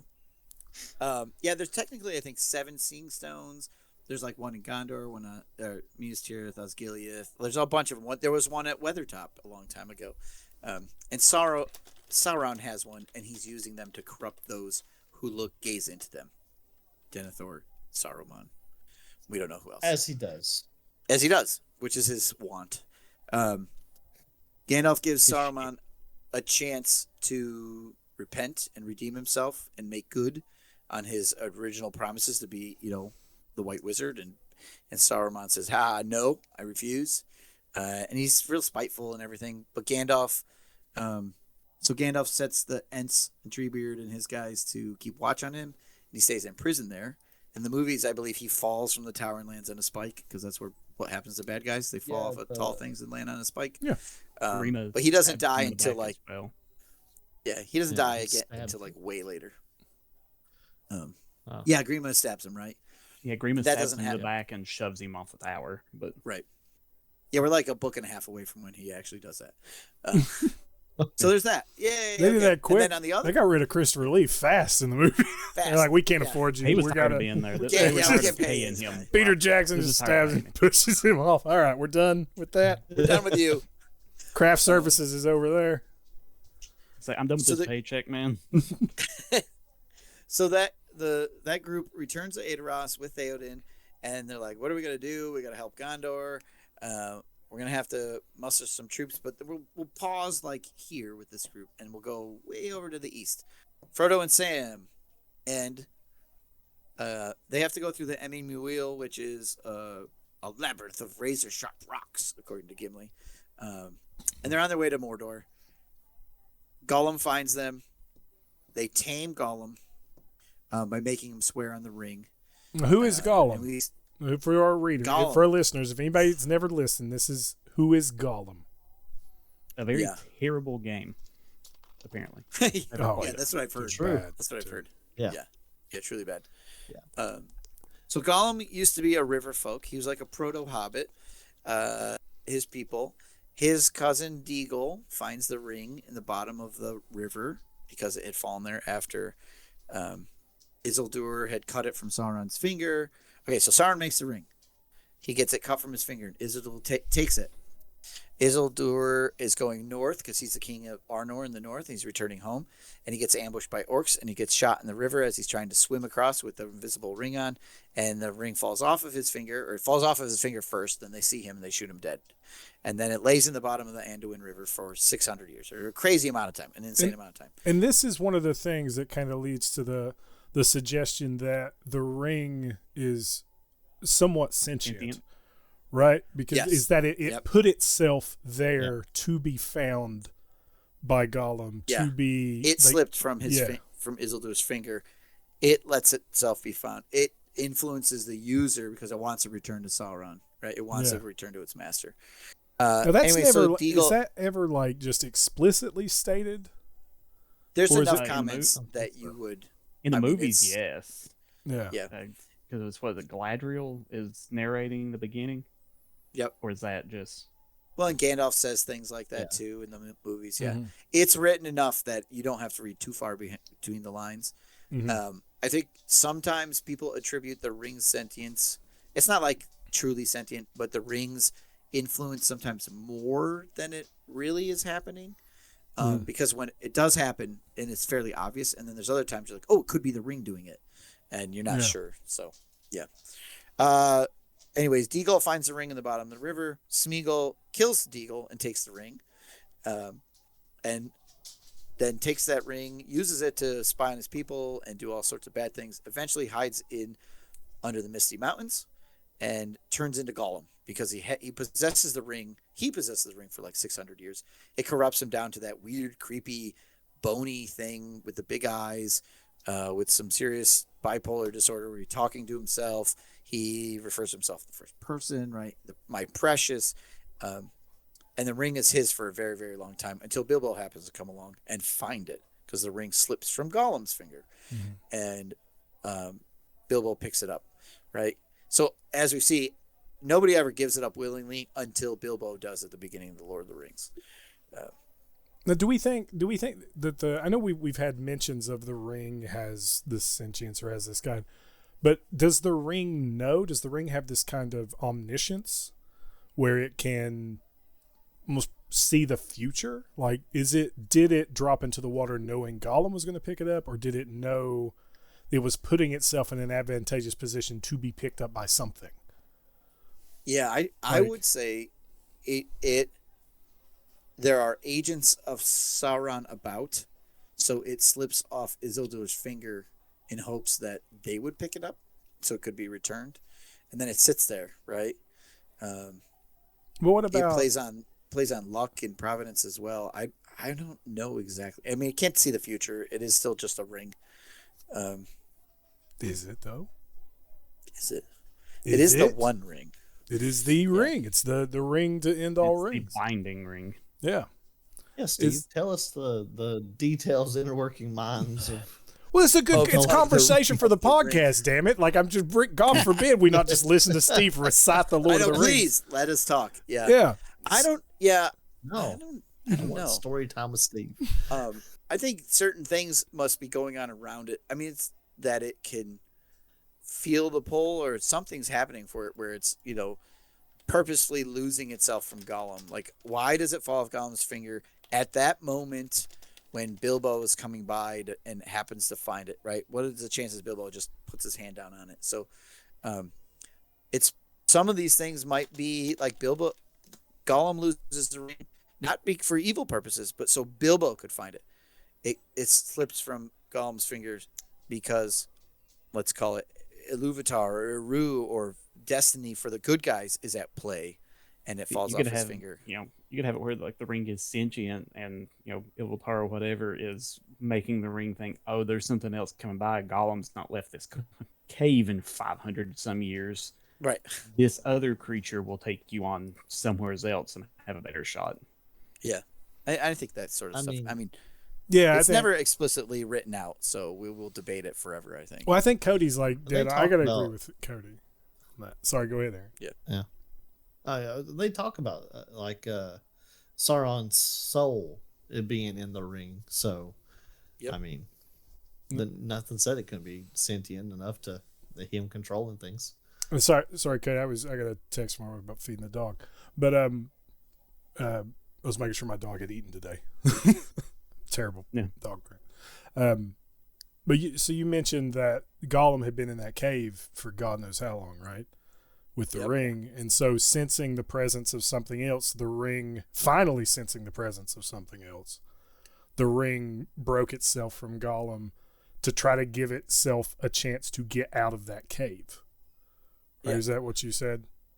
Yeah, and it may have just been like it seen that as a chance to get out, or it could have been slightly blinded by the other gods, like the Iluvatar, however you say it, making it think that was the perfect opportunity to leave. Well, yeah, I mean, if you've been sitting in a cave forever and somebody else came in, the first thing you're going to do is run up and go, please get me out of here. Just get me out of here. This thing is awful. All it does is bite the heads off a fish and talk to itself. Get me the fuck out of here. Strangles the occasional goblin. This thing is awful. And it's not wrong because Bilbo it masturbates so much. Frodo.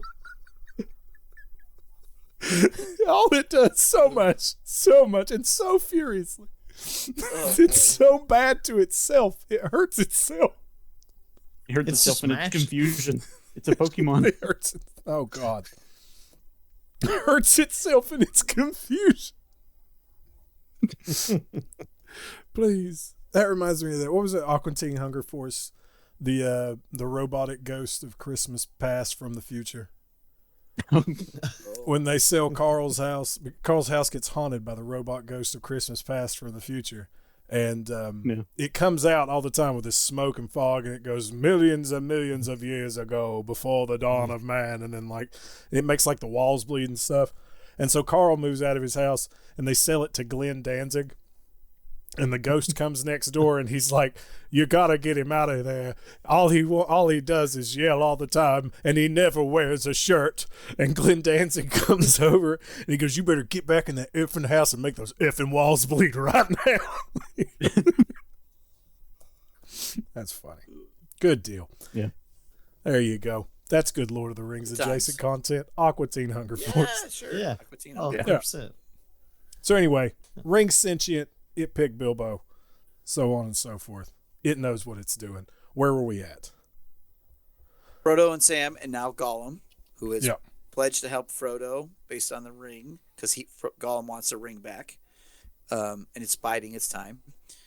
Travel through some various lands. They go through the dead marshes where there's like corpses in them, and they come up to the Black Gate, because that's where Frodo told Gollum to take him, because he wants to go to Mordor.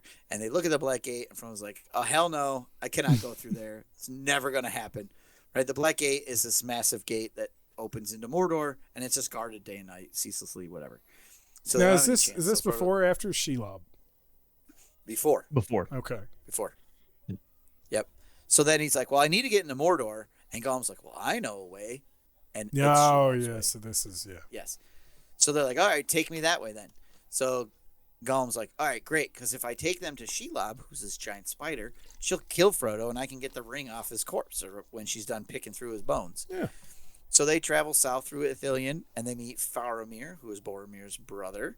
And there's tons of memes out there, right? Like where their dad does not like Faramir, right?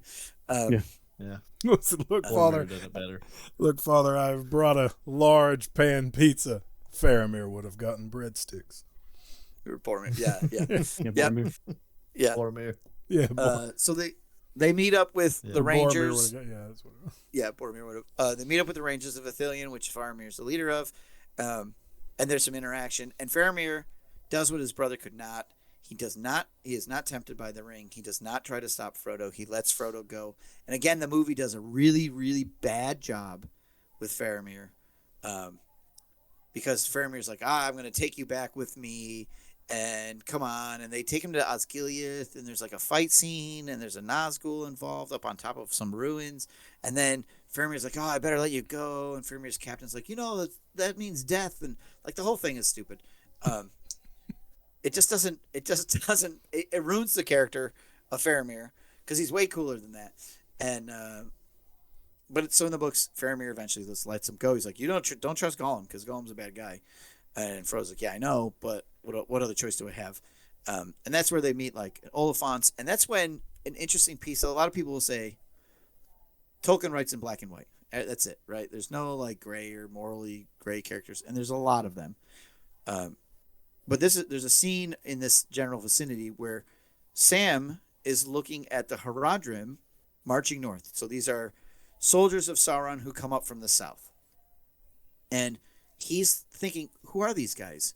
Why are they fighting here? Do they have families at home? What do their wives and children think? And would it be different if it wasn't Sauron telling them to do this? Like, could we be friends with these people? So, like, there's a whole question on who's in the right, who's in the wrong. Why are you marching to war? What are you doing?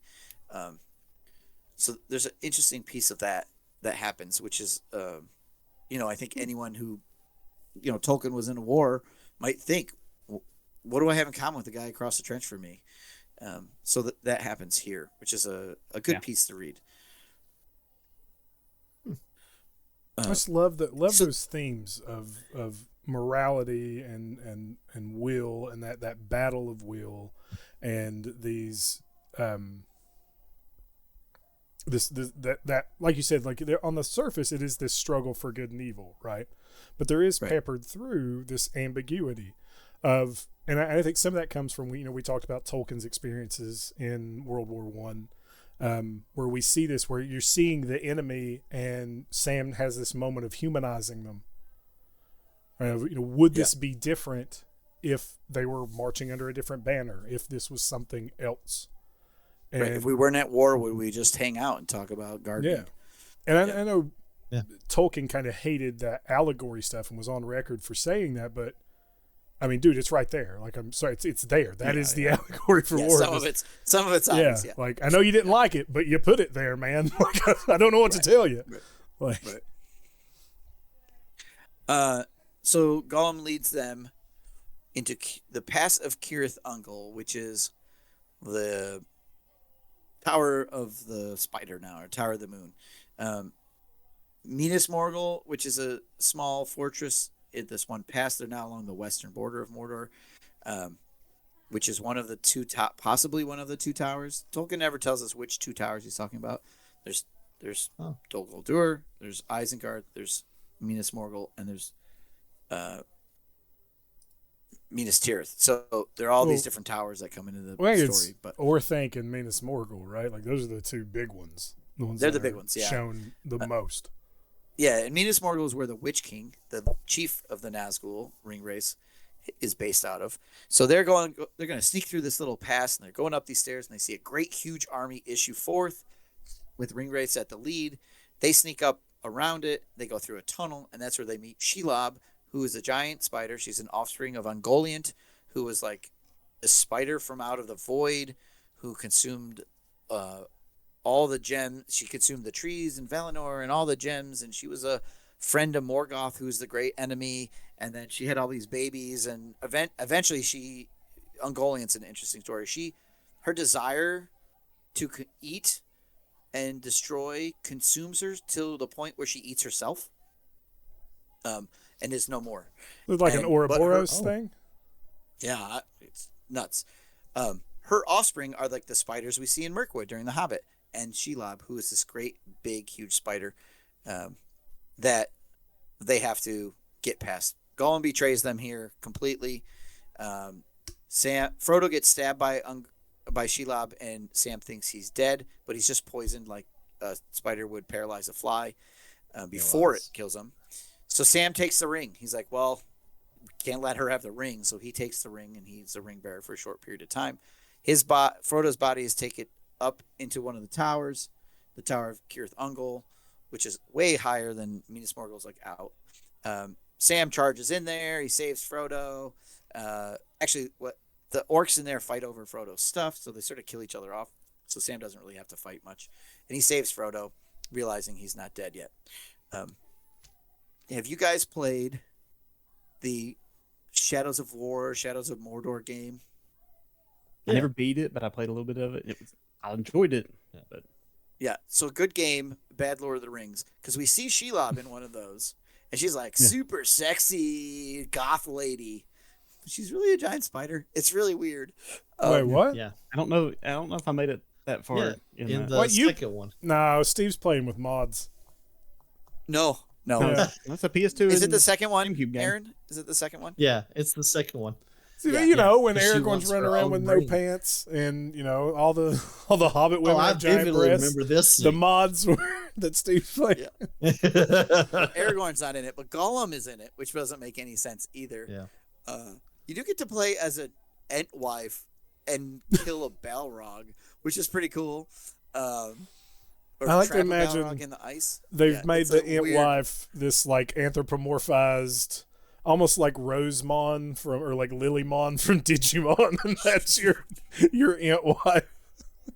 Very anthropomorphized, very sexual thing. And then Yeah. Shelob comes out. Tree oh, with a lot of curves. Yeah. That- They escape, why? and they Why did escape they into make her a Mordor. human in the don't know. game?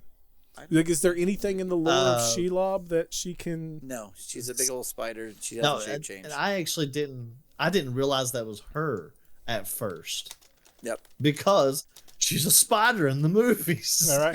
Yeah. She's a spider in the books. Yeah. I mean, Shelob means spider, right? I mean, that's what the word means. Oh, Yeah. All right. Red or So cow. I didn't know that. here's what the Google AI says. In Shadow of War, Shelob appears in a human form as a creative choice by the game developers to facilitate storytelling and character interaction, as she is a primordial spirit who can take on different shapes. This interpretation allows her to be a complex, nuanced character, a dark counterpart to Galadriel, and a more effective guide for the player character, Talion. I.e., they needed something to goon to. Yeah, I mean, 100%. We need eye candy. Is she eye candy? Sex appeal. Hold on, I'm looking. I don't know, Yes. I didn't Yeah. make it far enough. No. Okay. Yeah. Very this dark. is, Yeah, she is. yeah, this is like Morticia Adams' mommy. Okay. Yeah. She kind of looks like what's the chick from The Witcher? The one that was ugly and then wasn't? Yennefer. Oh, Yennefer. Yennefer. Oh, yeah. Yennefer. Yeah. Yeah. Yeah. She does. She's kind of got a Yennefer thing to her. Oh dear Lord! All right, I'm on a bad part of the internet. Can't show that. That's the mod. Delete that Steven. browser Yeah. history. We're gonna Turn just safe bookmark search this back for on. later. Disgusting. Where? Yeah, this is So gross. we've ended What the two website? towers. Have we? I think so. We talked about the Battle of Helm's Deep. No, I Yep. guess we. I mean, Yeah, we didn't you did really. because you mentioned the. We mentioned holding up at trees Helm's that glossed Deep. over it. No, he mentioned the trees yeah. that came The back trees. up and finished off the remnants. Yeah, the of the orcs. Uwerns. But that wasn't Helm's Deep. That was Those- Isengard. Uwerns. No, the Lords that's show up Helm's at Deep. Helm's Deep. The trees It's go to imps Isengard. that do Isengard, and these were just trees that they can't get up and move, like walk around, but Well, they're they still do a little bit, but they a don't like lot, yeah, converse or but talk. they're or still- anything, In the Yeah. in the movies, you just see trees and then you hear screaming. screaming, Yeah. and you see them shaking. Yeah. Theoden's like, Yeah, there was they no use that. forest there before, and then there is one now. Yeah. Yeah. But we're basically at the end of Two Towers, I think. So, Yeah. the last one is Return of the King. So Sam Well, has and the I'm- ring now? Yeah. Well, is that where it ends? Two Towers ends with Sam having the ring? Yeah. I think temporary little Sam I think Um, Sam has the ring at the I- end of Two Towers. Okay. So Yeah. I think you're into I went a little past Return of that. the King. Yeah, you went a little past. Yeah. He's Frodo's right. Frodo's not dead. his body and gear get taken into the tower. The orcs fight over his shiny mithril coat. Sam goes in there and saves him. Frodo takes the ring back, and then they escape out into Mordor proper. Now, is Sir Thungol in the Two Towers, or is that in Return of the King? It's probably in both. Well, that's when Sam gives the ring back. When he finds out like Frodo's okay and Sir Thungol. Malcolm, can I help you? Daddy is recording a podcast.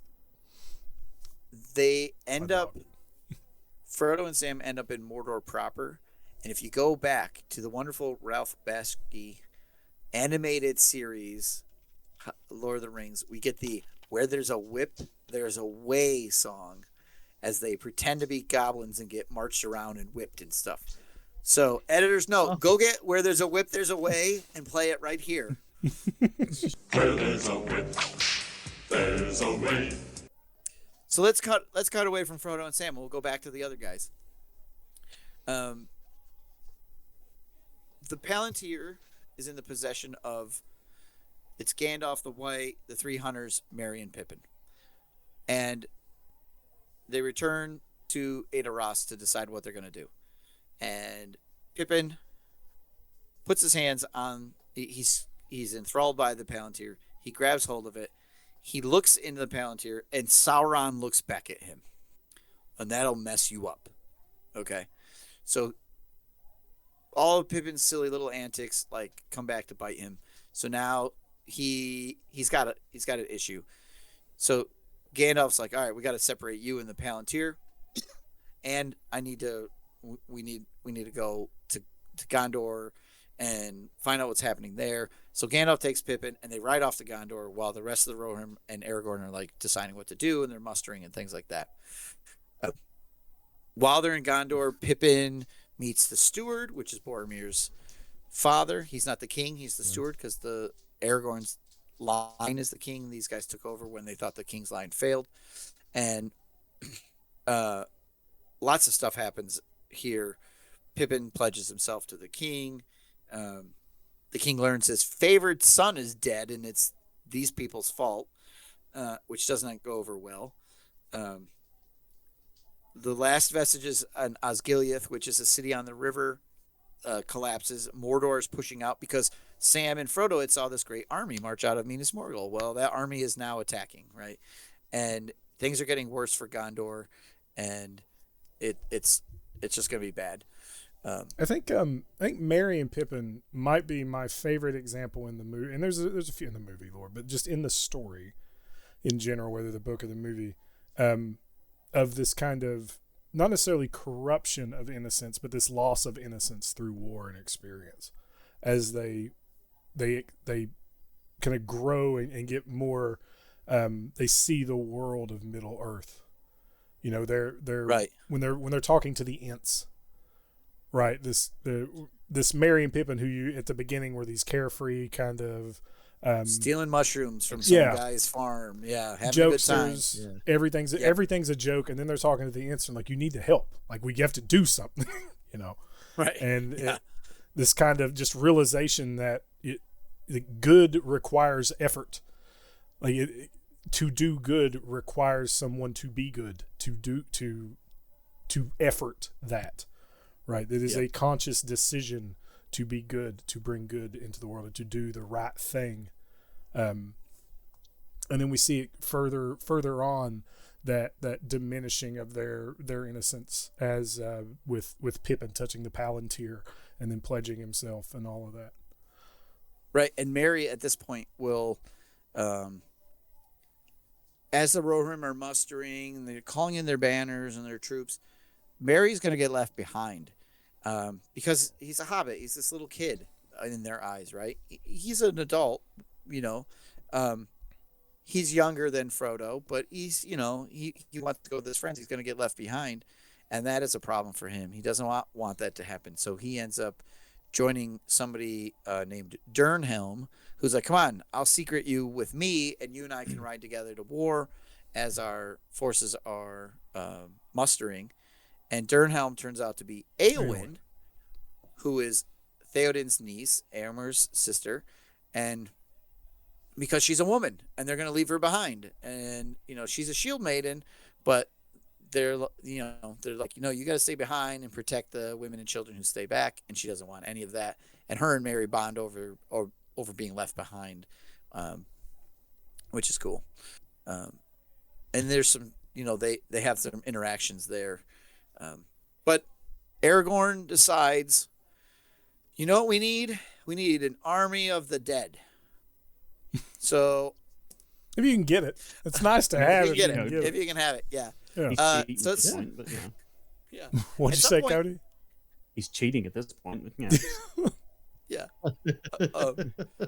So around this time, the Grey Company arrives, which are all the rest of the Rangers, because he's chief of the Rangers of the North, the men of Numenor, right?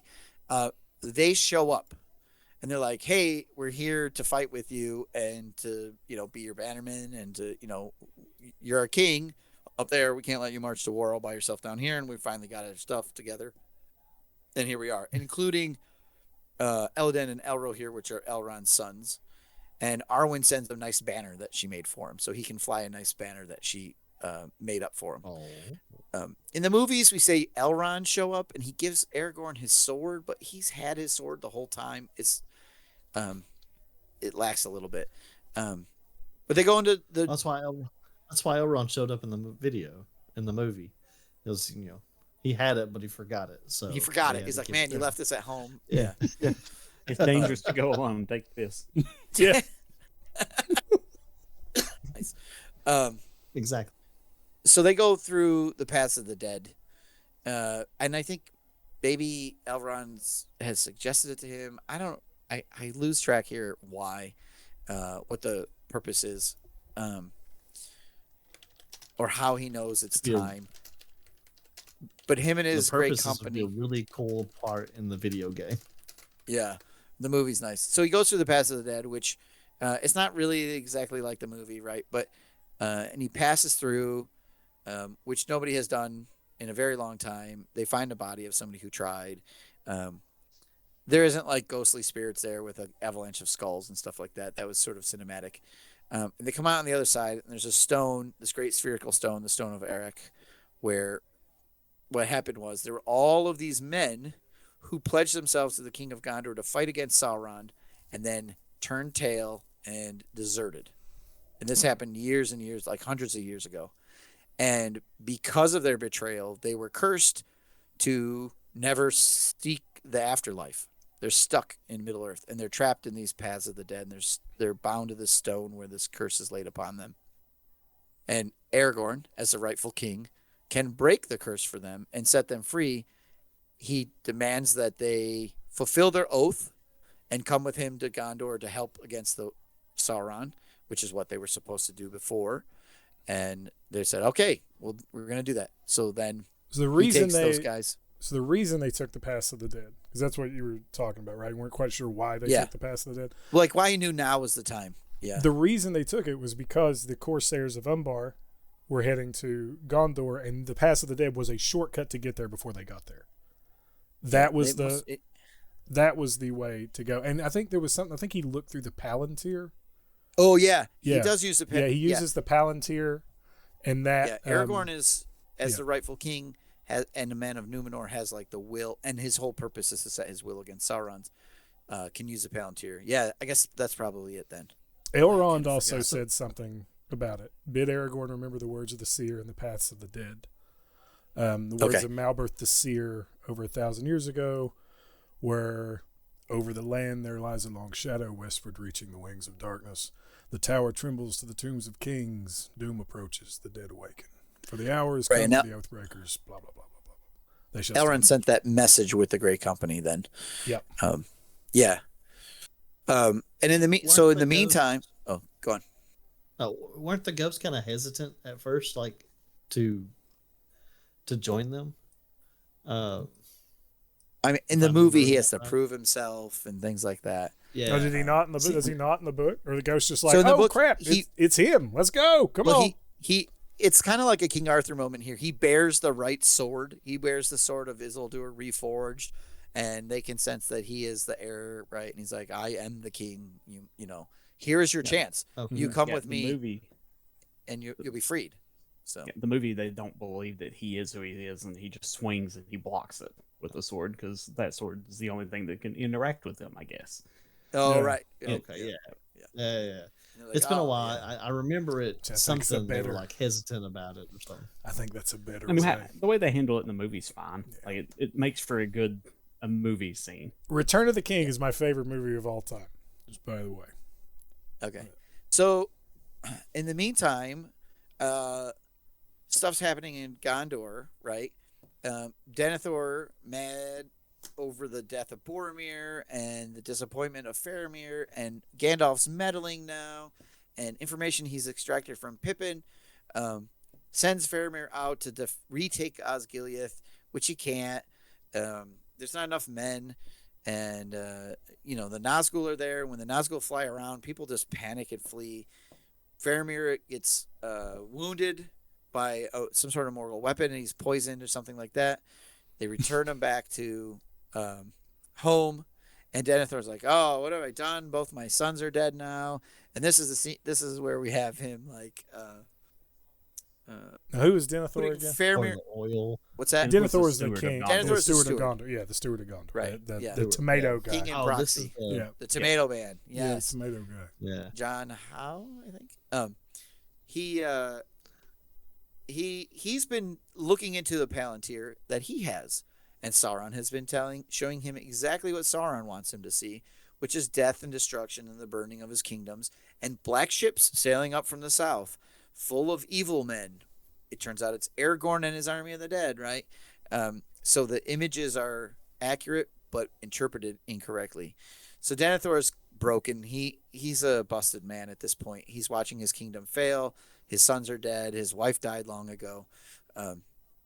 So he throws Faramir, who is not quite dead yet. I'm not quite dead yet. On a I pyre. feel happy. I can see. Yeah, He's only He partially dead. just mostly dead. Yeah. Mostly They dead. you'd Yeah. think that Gondor would have like the Lollipop Guild or like the midget coroner or the the midget coroner to come out and sing a song if they're actually dead or If something. they're actually dead. Yeah. He's not just dead. He's really, really, really No, dead. he's not only nearly dead, he's truly most sincerely dead. Sincerely There dead. you go. Yeah. They do have the House of the Healing. I can see Ioreth singing that maybe. He She's is like merely this old dead. crotchety healer lady. Yeah. Anyway, so he throws Faramir Not on a midget, pyre. munchkin. Munchkin's the word I was looking for. Midget's not a good word. I apologize. Munchkin. He throws himself on the pyre. Pippin, who has sworn himself to the king, is like, "Oh, well." So he's around. He's like, "This is bad," and he runs off to try to get help. He gets help in the form of Gandalf, but also one of the guards. Oh man, what's the guy's? Baragond, who is like a king's guard, who helps Pippin stop Denethor from burning Faramir alive. Gandalf gets involved. It's too late for Denethor. Denethor dies, but they save Faramir. And in the end, Baragond is in trouble because he acts against his king. But they, like, way later on, they're like, "Oh, you broke your oath by not doing exactly what the king said. So what we're going to do is we're going to exile you, and you have to go live with Faramir, the guy you saved." And it's kind of like one of those punishments that's not a punishment, but we followed the letter of the law. And while Baragond has a son, Burgil, who Pippin gets along with a lot, so you'll see Burgil and Pippin hanging out from time to time and stuff during this point. But the beacons are lit. Rohan Gondor rides to calls for Gondor's aid. Yeah, Gondor calls for aid. The Rohirrim have mustered what they're going to muster. We have some amazing scenes in the movie.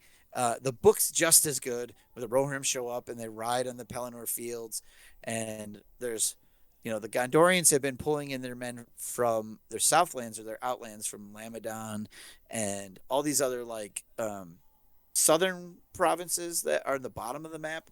And so you have Gondor fighting, you have Rohan come to aid, you have the Pass of the Dead, Army of the Dead shows up, and there's a big, huge battle of the Pelennor. I can't say it anymore. Pelennor Fields, thank you. And Gondor wins. They push back, right? They end up pushing back Mordor. Gandalf squares off against the Witch King.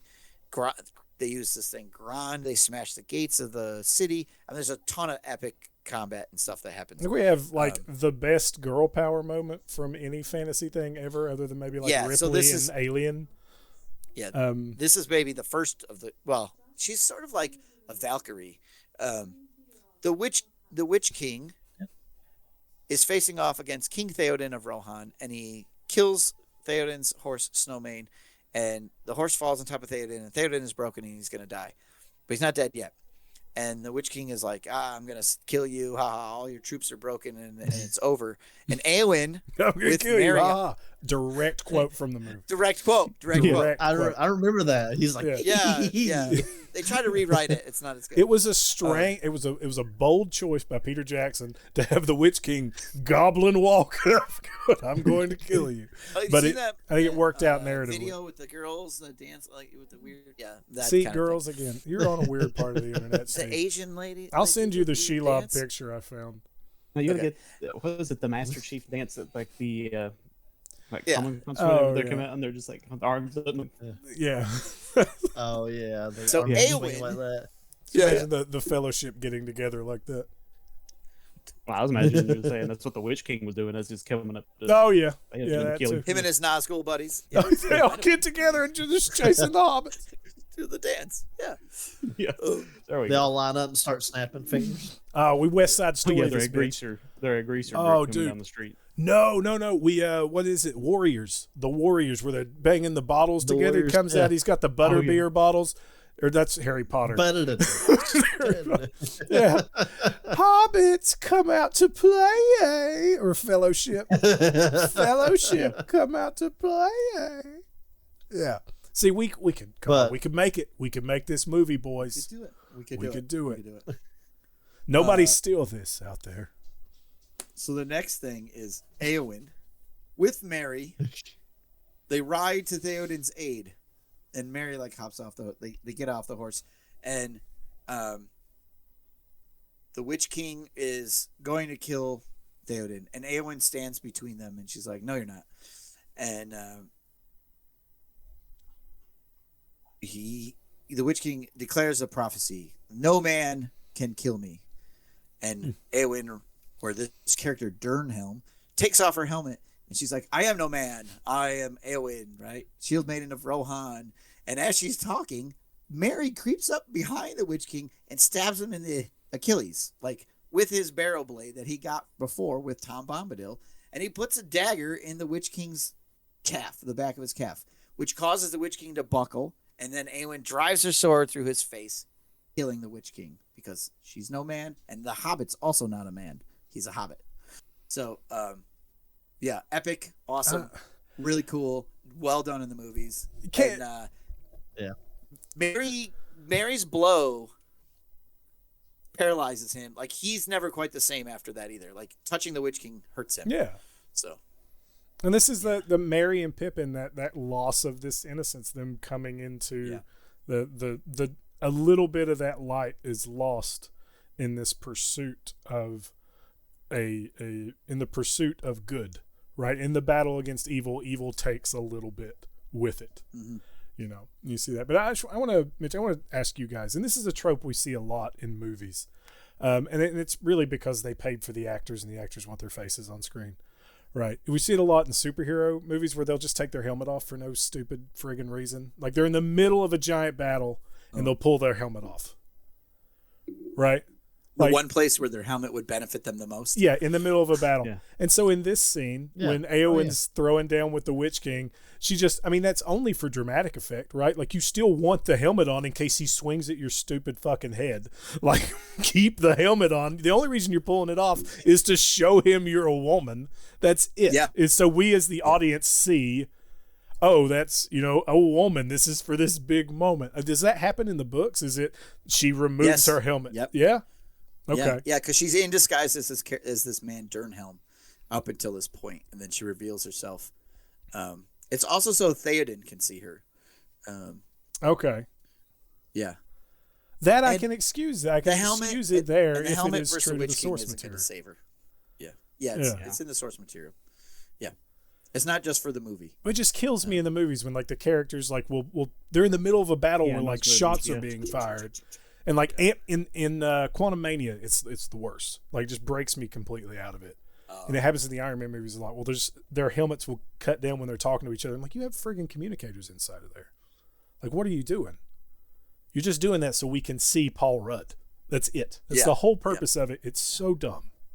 So dumb. Yep. See, I can forgive Iron Man a little bit. I mean, he's got the communicator, but when he's got the nanotechnology, it comes up and down so fast, and it's not even like anything. It's like I can forgive it a same little thing. bit just because it's like I don't want to have the helmet on constantly.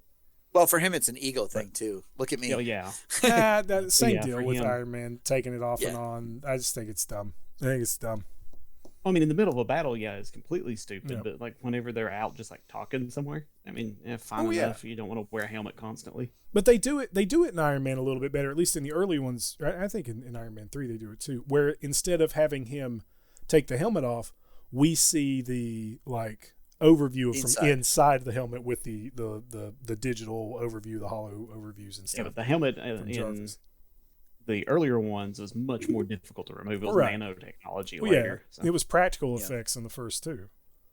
Yeah. Well, Eowyn doesn't have a heads-up display, so she has to take. Yeah, it's like She doesn't have a comms unit, you know. Yeah, there's no comms unit in there. Theoden can't hear her. Anyways, so she defeats the Witch King, which causes like the armies to partially scatter. They win the day, yay! And there's like all kinds of fallout. Yay! There's much rejoicing. Okay. Rejoice, peasants. Yeah. So we're and it's we're over nearing and the end. everything's fine and nothing else Everything's bad good. happens. They live happily ever after. Yeah. The groups rejoin. They check in on each other. People are wounded. Mary's in really bad shape. He spends the rest of the time at the Houses of Healing. Faramir too, Eowyn as well, and that's where Eowyn and Faramir meet and have start their love affair, and eventually, move to Ithilien and set up a little kingdom there, given to them by Aragorn later on. So we're at kind of a pivotal point. Frodo and Sam are sneaking through the ash pits of Mordor, heading for Mount Doom, disguised as orcs. Sam is like still lugging around his pots and pans and his things that he's gotten, food, because he's expecting them. Potatoes. He's expecting to have stuff for the return trip, right? And there's no return trip if you put the ring into the fire. But he's so hopeful, right? So they're on their way. That They're again, getting closer like, and closer and closer. It's like Sam's role in this. I mean, there's a huge movement in the fandom of Sam being kind of the integral there, right? Yeah, like he is Frodo's. He is the hope that drives the walk to Mordor, right? Frodo does not get to Mordor without Sam. Like, it just doesn't happen, Right. right? Yeah. Absolutely. Samwise the Brave. They joke about stories about that, like at one point the two of them when they're walking, and Frodo's like legit like, no, I can't do it without you, and Sam's like, nah, you don't need me, but he does. And we see that. So they're getting closer and closer. But it would have been lost at the Shelob without Sam as well. Right. Yeah. What's that motive of hope? That motif of hope throughout all the movies of that just constant that in this massive battle of good versus evil, that you hope beyond hope that good will overcome. That's how Saruman got corrupted, was the loss of hope and becoming just overwhelmed with there's no way we can defeat this, I have to side with it. Right. Yeah. Okay, so they're nearing Mount Doom. And then so Aragorn says, all right, we need to buy Frodo some time. They've realized, right, there's still hope. We still have a chance here.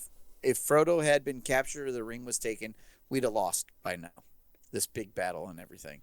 So he musters whatever troops are left for everybody that he can.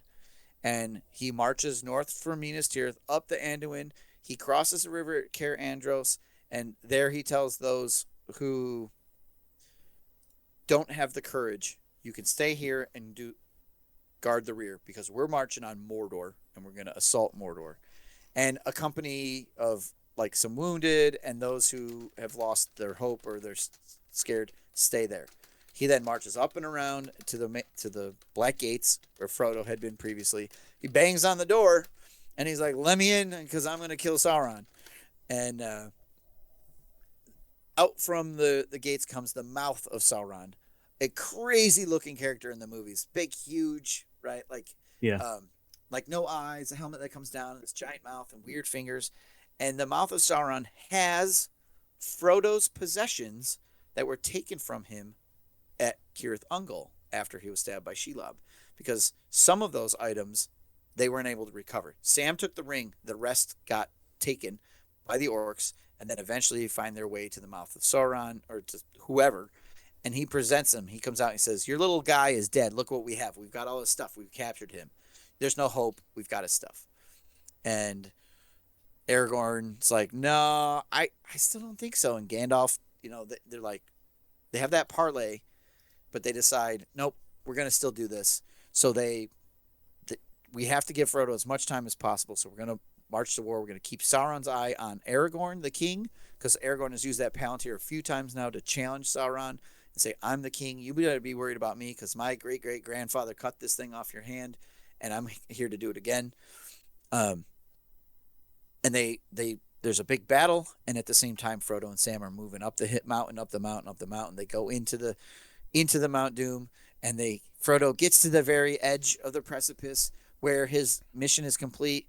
All he has to do is throw the ring over the edge, and he can't. The ring has taken control of him. He can't do it. It's too much. The hold it has on him is too great. He's unable to harm this thing most precious to him. And that's where it's like, oh, you're like, come on, you could do it. But he can't. Well, it subverts expectation, right? So it's transgressive to an extent. It's probably a strong word to use for it, but we have these most fantasy has a happy ending, right?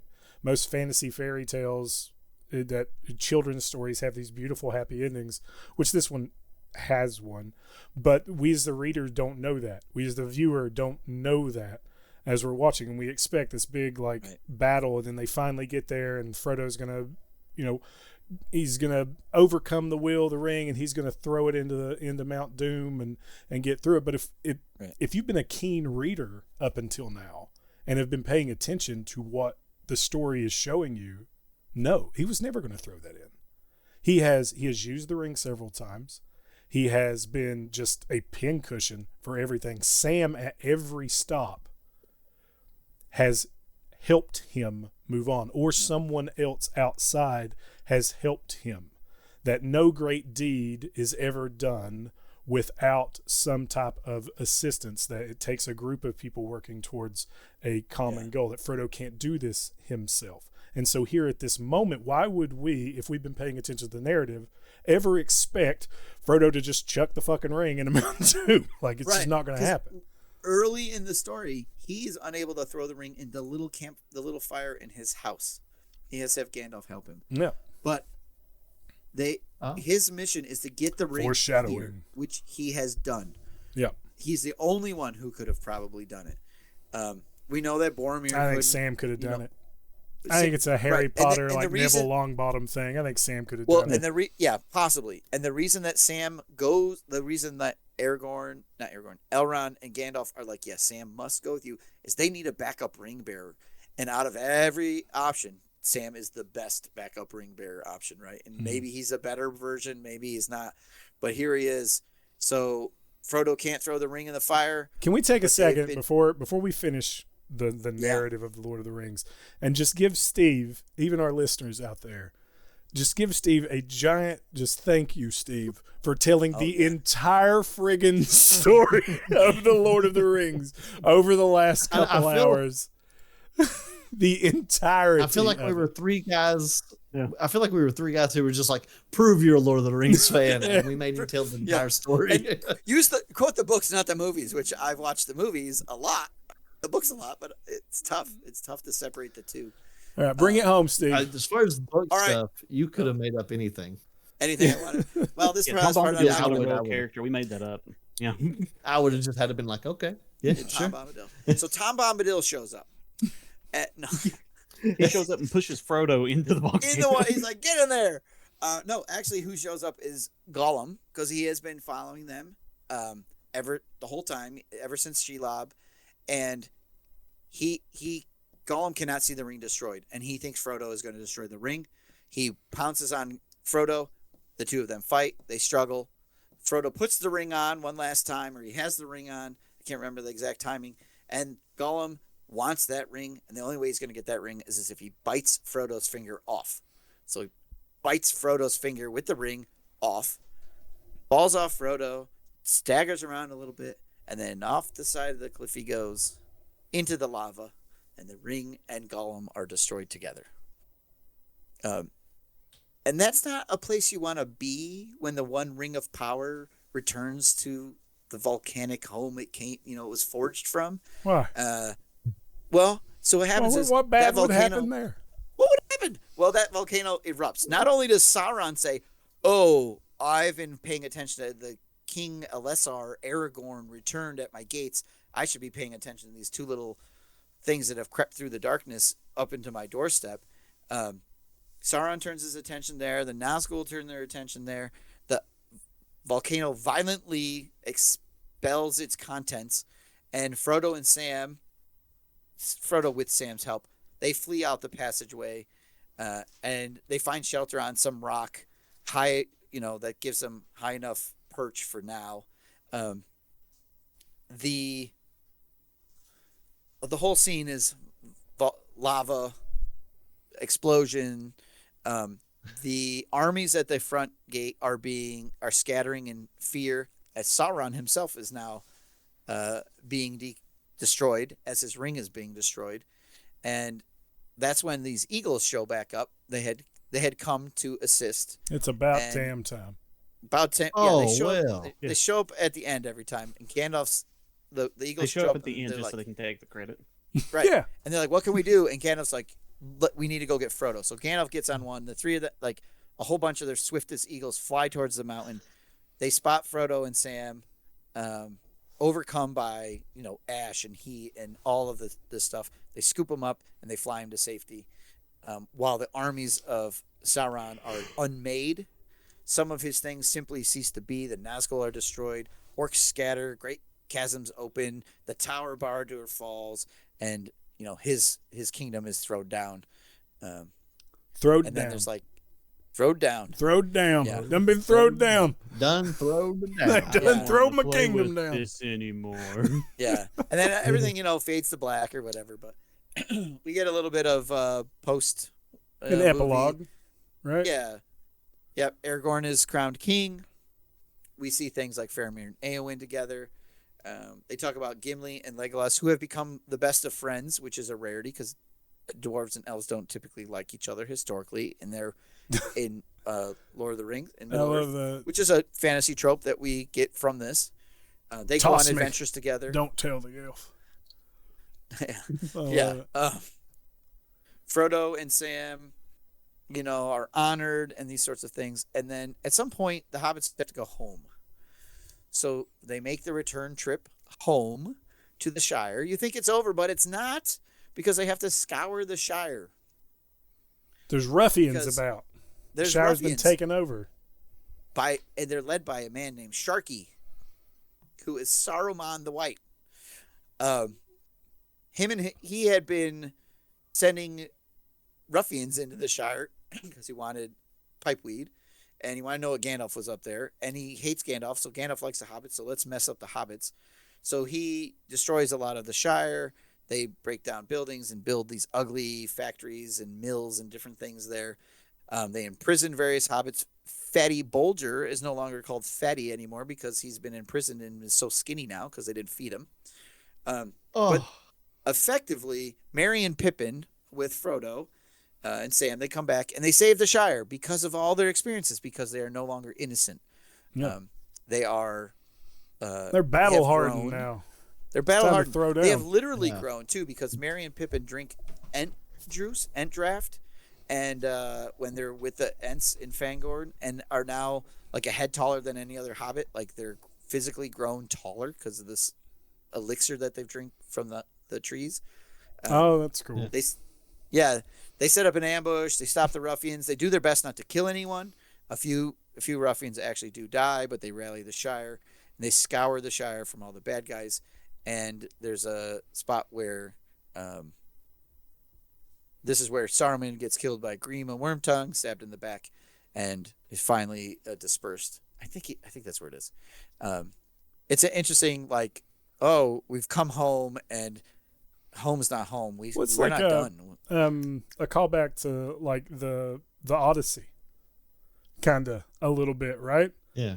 Like it's kind of an homage to the Odyssey where Oedipus comes home, or not Oedipus, Jesus. Oh my God. Odysseus. Odysseus. Yeah, Odysseus. Odysseus, the Odyssey, right? Odysseus comes home and finds a bunch of suitors around his wife, which is kind of what's happening here. You know, they come home and they see that their home has been corrupted by these ruffians that have to come through. And it's a bit of a callback too. When Bilbo finishes his quest, he comes home to find his house is being sold and his spoons are being taken by the Sackville Bagginses and all his stuff is being auctioned off. Well, these guys come home and find their entire little country is, you know, overrun by bad guys. So they save the day. Sam becomes mayor for a while. Things like that. There's like lots of fun little things. He marries Rosa Cotton. They have like 12 kids. Good for him. Good for Sam. Frodo's mayor for a little while. Then Sam is eventually a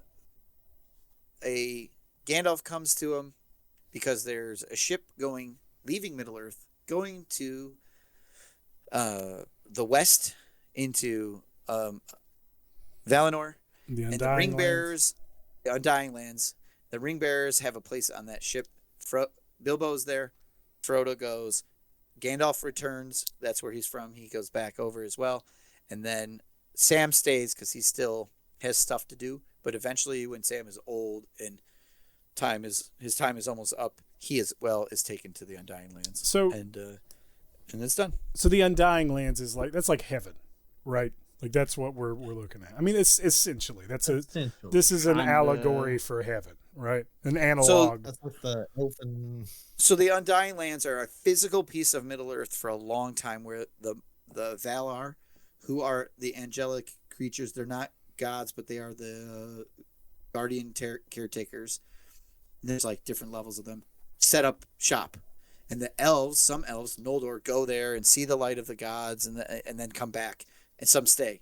And there's all kinds of problems with Valinor being in Middle Earth, because it is Undying Lands and corruption and can't come there and these sort of things, and Melkor attacks and all sort of terrible stuff and great stuff all at the same time. When you die, your spirit goes there. So at a certain point, after one of the Wars of Wrath, the Valar remove Valinor from Middle Earth, and they make Middle Earth round. It's flat to start with.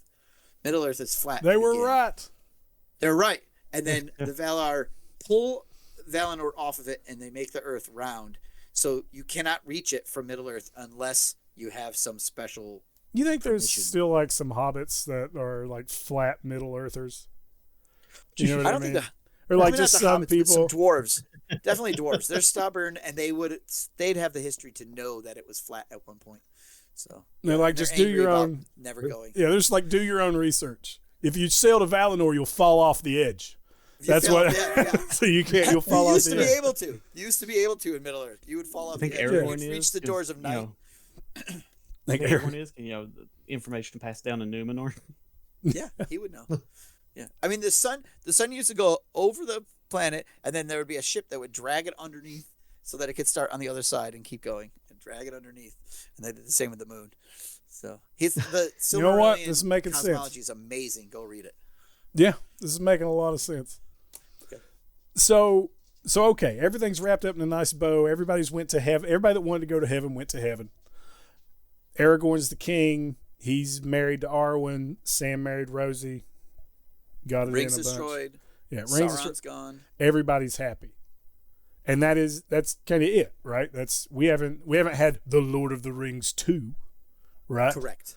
So things are about to get more It's a big Bomba-deal or something like that. Oh, yeah. Yeah. It's extra Bombadillo. Yeah. Tolkien started writing the Fourth Age. He got maybe like 14 pages into it. You can find it in the Histories of Middle Earth. And like there were these cults to Sauron rising up because they, people don't learn from history. What are you so talking there's this about, big Steve? bad guy, People learn from history right. all the time. Yeah, History has never But then repeated itself. yeah. And he quoted as saying something like, it was too depressing, so I didn't do it anymore. So, yeah. Yeah. And he went back and worked on Silmarillion stuff. So it never really got any traction. The Palantir is an evil object. I can't believe they can use that word, but whatever. All right. So I want to talk about a little bit. So as we were going through, we talked about motive and theme.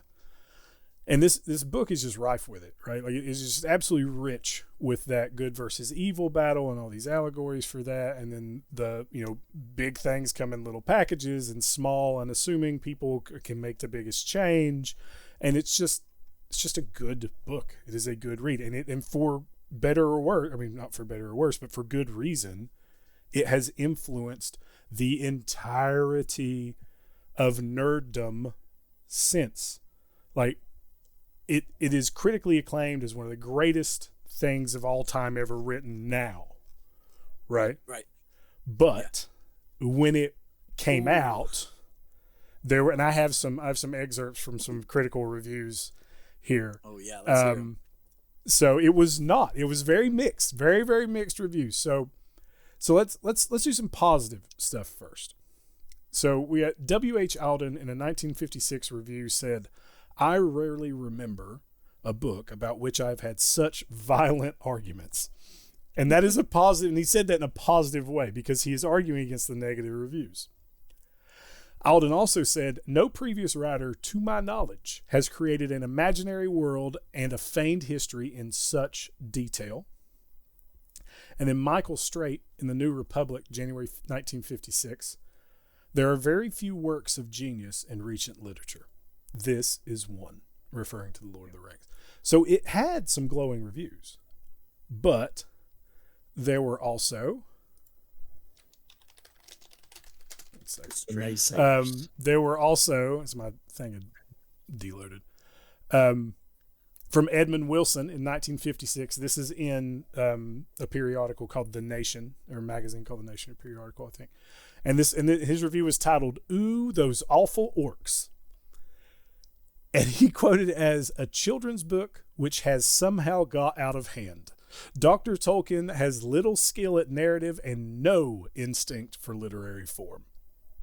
Wow, he would hate it. He also claimed certain people, especially perhaps in Britain, have a lifelong appetite for juvenile trash.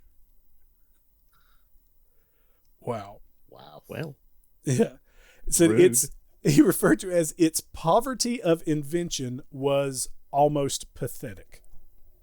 It's poverty of it's so at the time very inventive.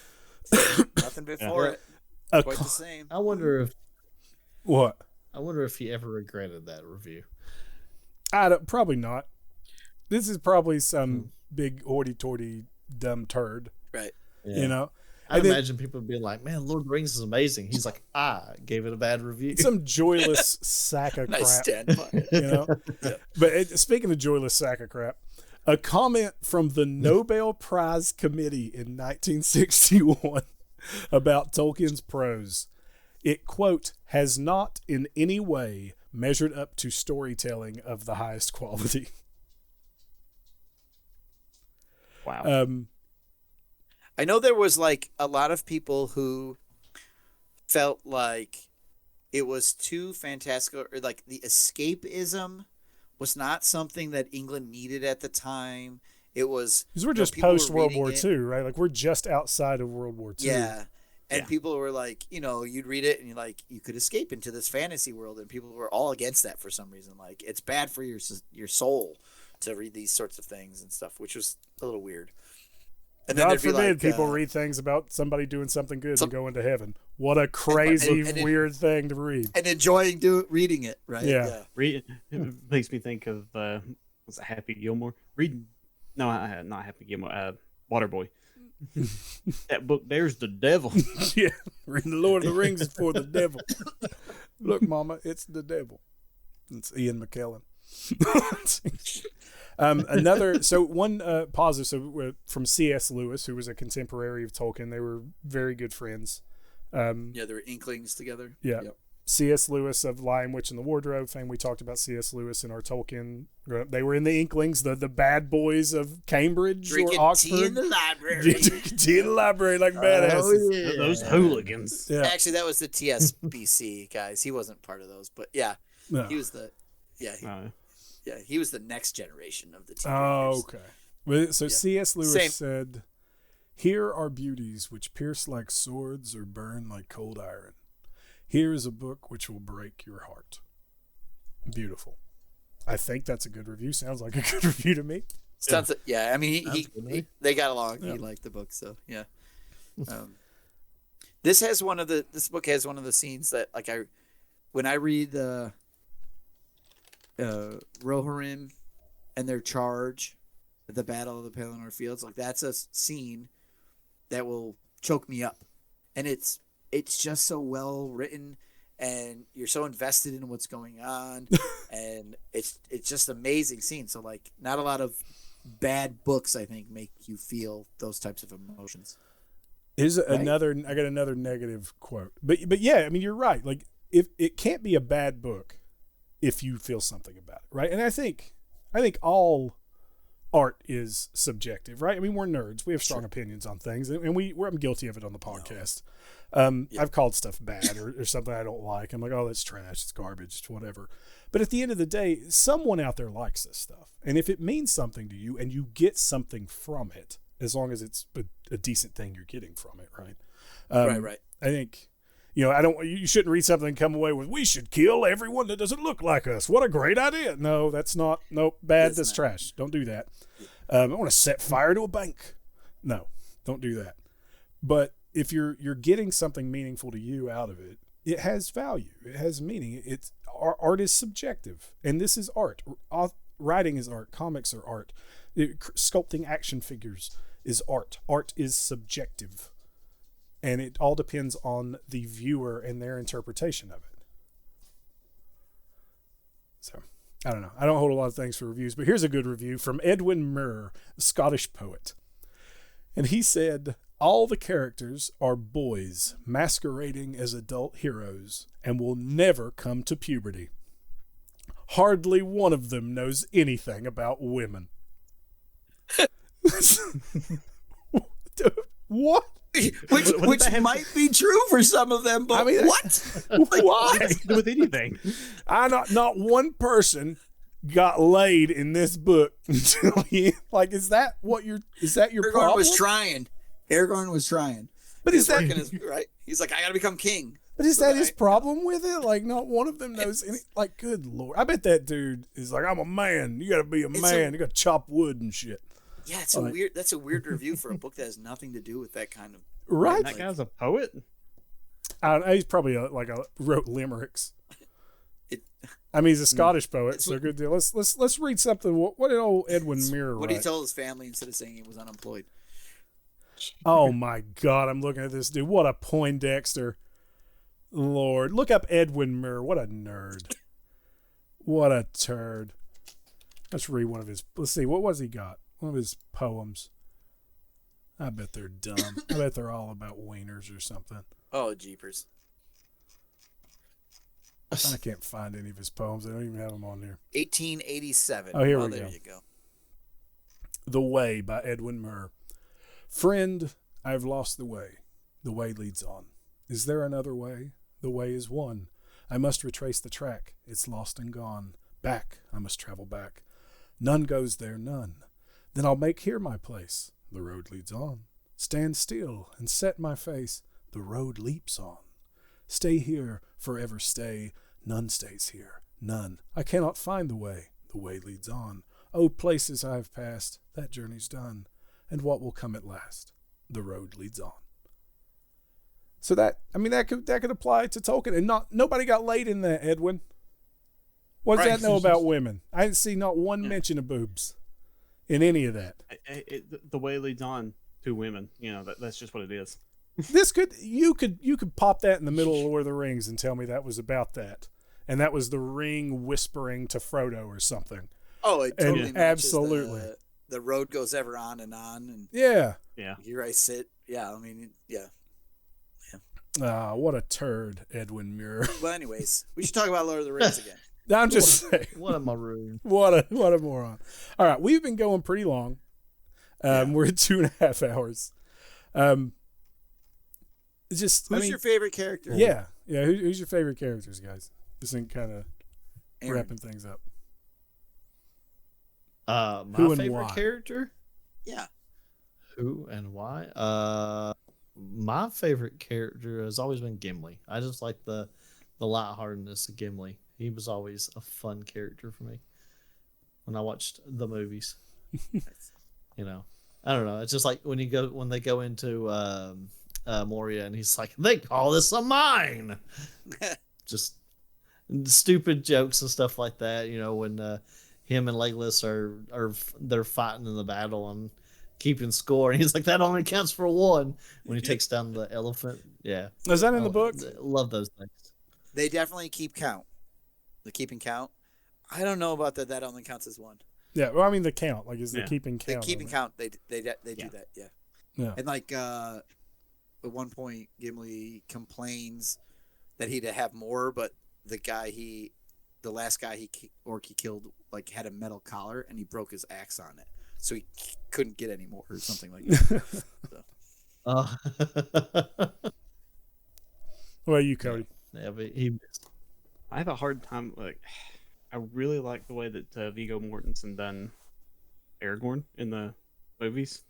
Mhm. I really like that, but also just really like Sam as a character, just as a whole. What about you, Steve? Who's your favorite? I think it's always been Gandalf. I think, having read The Hobbit, and here's this wizard with this crazy description they give him, right? Like the great thing, and his eyebrows stick out past the brim of his hat. I mean, he's got crazy eyebrows. But then there's this wizard, but he doesn't really cast spells. Like, what is he really a wizard of? I just always was Gandalf from The Hobbit on. So, and then he comes back as Gandalf 2.0, and he's like really awesome. So probably Gandalf. Josh, what about you? I think Merry and Pippin, I think, are my favorite. I think Merry and Pippin have the strongest character arcs of any of the Fellowship. That's fair. I think we know Frodo from the beginning is going to carry the ring. He's got the ring. Sam from the beginning is just committed. Sam is Sam the whole way through. Like, Sam doesn't waver at all. Sam is uncorrupted. He doesn't doubt. He's hope. He is just concrete. Part of the reason I really like Sam. Yeah. He's one of the real ones. Same thing with Aragorn. I mean, we saw Aragorn in the movies a little different, right? But you talk about Aragorn in the book. So Aragorn in the book, just from the beginning, is I'm going to reclaim my throne. I'm going to do what I got to do to get it. Here's what I'm going for. Legolas and Gimli don't have giant, massive character arcs. But Merry and Pippin go through the most significant changes. Literally, like they get the potions from the Ents, physical changes. And that is just right there, direct reference to their growth as characters. Yep. Right? We have a direct, like, in story, hey, not only did they grow emotionally and mentally, but they grew physically. Right? It's right on the nose. It tells you. Tolkien beats you over the head with it. I love Merry and Pippin. I love their growth and the depth that they end up showing from these. They go from these clowns to not necessarily young men. So they're probably in their 60s or whatever, but young by Hobbit terms. These two young men who are now have depth of character and have range of emotion and worldly knowledge. Can I retract mine? I want to say Saruman. He has a wonderful character arc too. He goes from this goody two shoes hero guy to a true villain. True villain. Okay. He knows what he wants, and he goes after it. he wants that ring, and like he's not gonna let anybody stop him. Well, Yeah. Steve, if people want to hear you talk about villains more, as much as your love for villains, want to hear you wax about your love for villains, where can people find you? Critical Encounters podcast, which is a podcast about Marvel Champions, the card game. We talk all about the encounter cards, the villains, the minions. We look at those sympathetic characters that are, possibly portrayed in a poor light when really they're just misunderstood, kind of like Saruman. Critical Encounters podcast. You just Google us, find us on your podcast players. We got links to them in the show like- notes. You can look for them in the description below this episode. And I think Josh has been on our show, Aaron's been on our show. I don't let Cody come on, so I wouldn't either. We don't let Cody do things. we don't let. Yeah, I was told I wasn't allowed to. It's Josh's fault. So. I'm Me just and kidding. Travis will Anytime just you go do want, our own stuff then. anytime you want, Cody, come on. All right. Josh, I want to say thank you Go to ahead. you and Aaron and Cody. Thanks for having me on. This has been a ton of fun. Both episodes, crazy amount of time, a lot of fun. Yeah. I'm getting a little hoarse here. I did not know I was going to recap the whole story. I didn't know you were going to either. You just kind of took the reins and went. I took over. And, it was fun. It was fun. I'm- talking about Thank it. you for being our story bearer. Yeah. Yeah. I'm glad you're here to tell the entire story. I don't Hey, think us nerds, we like to talk about what we like to talk about. So. I don't think the people listening knew you were going to recount the Lord of the Rings, the entire book from the start to finish. You didn't tell, there's no show notes. This is what happened. That's why I said we were just talking. We're just talking about it. We're just talking about how great the Lord of the Rings is. We're loosey goosey here. We- What can we say? It's just the Hills Have Nerds, right? We're just talking. We're a nerd culture history podcast. We talk about whatever the hell we want to talk about when we talk about it. That's what it is. Now, if I got something wrong, I want you to join the Hills Have Nerds Discord Yep. and find this episode and let's talk about it and let's talk about it some more. So that's another thing. That's so right it. here. Everybody get in there. Tell him why Steve's wrong. Yeah. So Yeah. At me. Come on. did Steve get something wrong? Did we get something wrong? Is our interpretation of the Lord of the Rings dumb? Are we interpreting it wrong, or our takes on the characters incorrect, on its cultural significance? Is that incorrect? We want to know. We want to know what you think. We want to know your history with Lord of the Rings. You can email us at hillshavenerds@gmail.com, or you can come inside our Discord. Our Discord, we're constantly having conversations about nerdy stuff. We talk about current episodes. We talk about games we're playing. We talk about all kinds of things there. You can get games together, talk to people, meet nerds, get in on the conversation. You can come on our Facebook. We have a Facebook. Just search us on Facebook, The Hills Have Nerds. We post stuff we're doing. We links to episodes. We shout outs to different things, links when we're going live on Twitch or YouTube when different nerds are doing different stuff.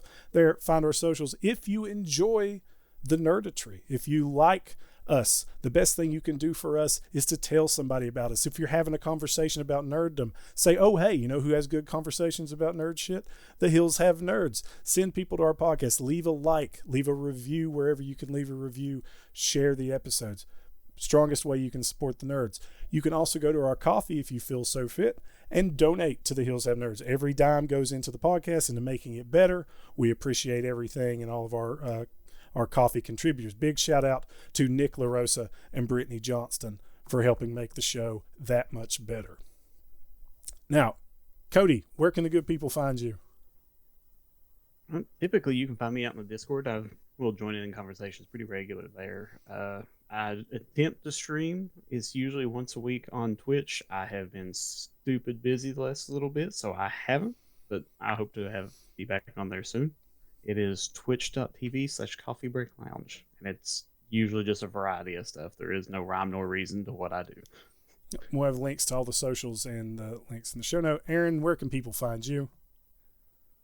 They can find me on the Discord. I do sell T-shirts now on my own, not affiliated yet, but I sell T-shirts at mysticstitches.com. Either that or probably protecting my precious. That's as he slinks into the. Is he going to disappear fully? No, he's too pale. No, he can't. Okay, now he's getting up and walking away. There we go. All right. Perfect. Slink into the shadows as the rest of us recede into the darkness of Moria, never to be heard from again, killed by Balrogs. You all have a great night. Thank you for listening. Check out our upcoming episodes this month. We have the History of the Legend of Zelda coming out the end of November, just around Thanksgiving, maybe a little bit after. And then in December, we have an interview with Adam Weston that's going to be posted. He is the writer of the guy that puts on the Desks and Dungeons professional development thing, bringing tabletop RPGs into the classroom. We're going to have him come on and talk about his book. The name escapes me right now. I apologize, Adam, if you're listening.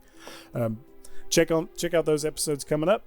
Thank you all so much, and stay tuned after the outro music. You can actually hear the English version of the intro. Faithless is he that says farewell when the road darkens.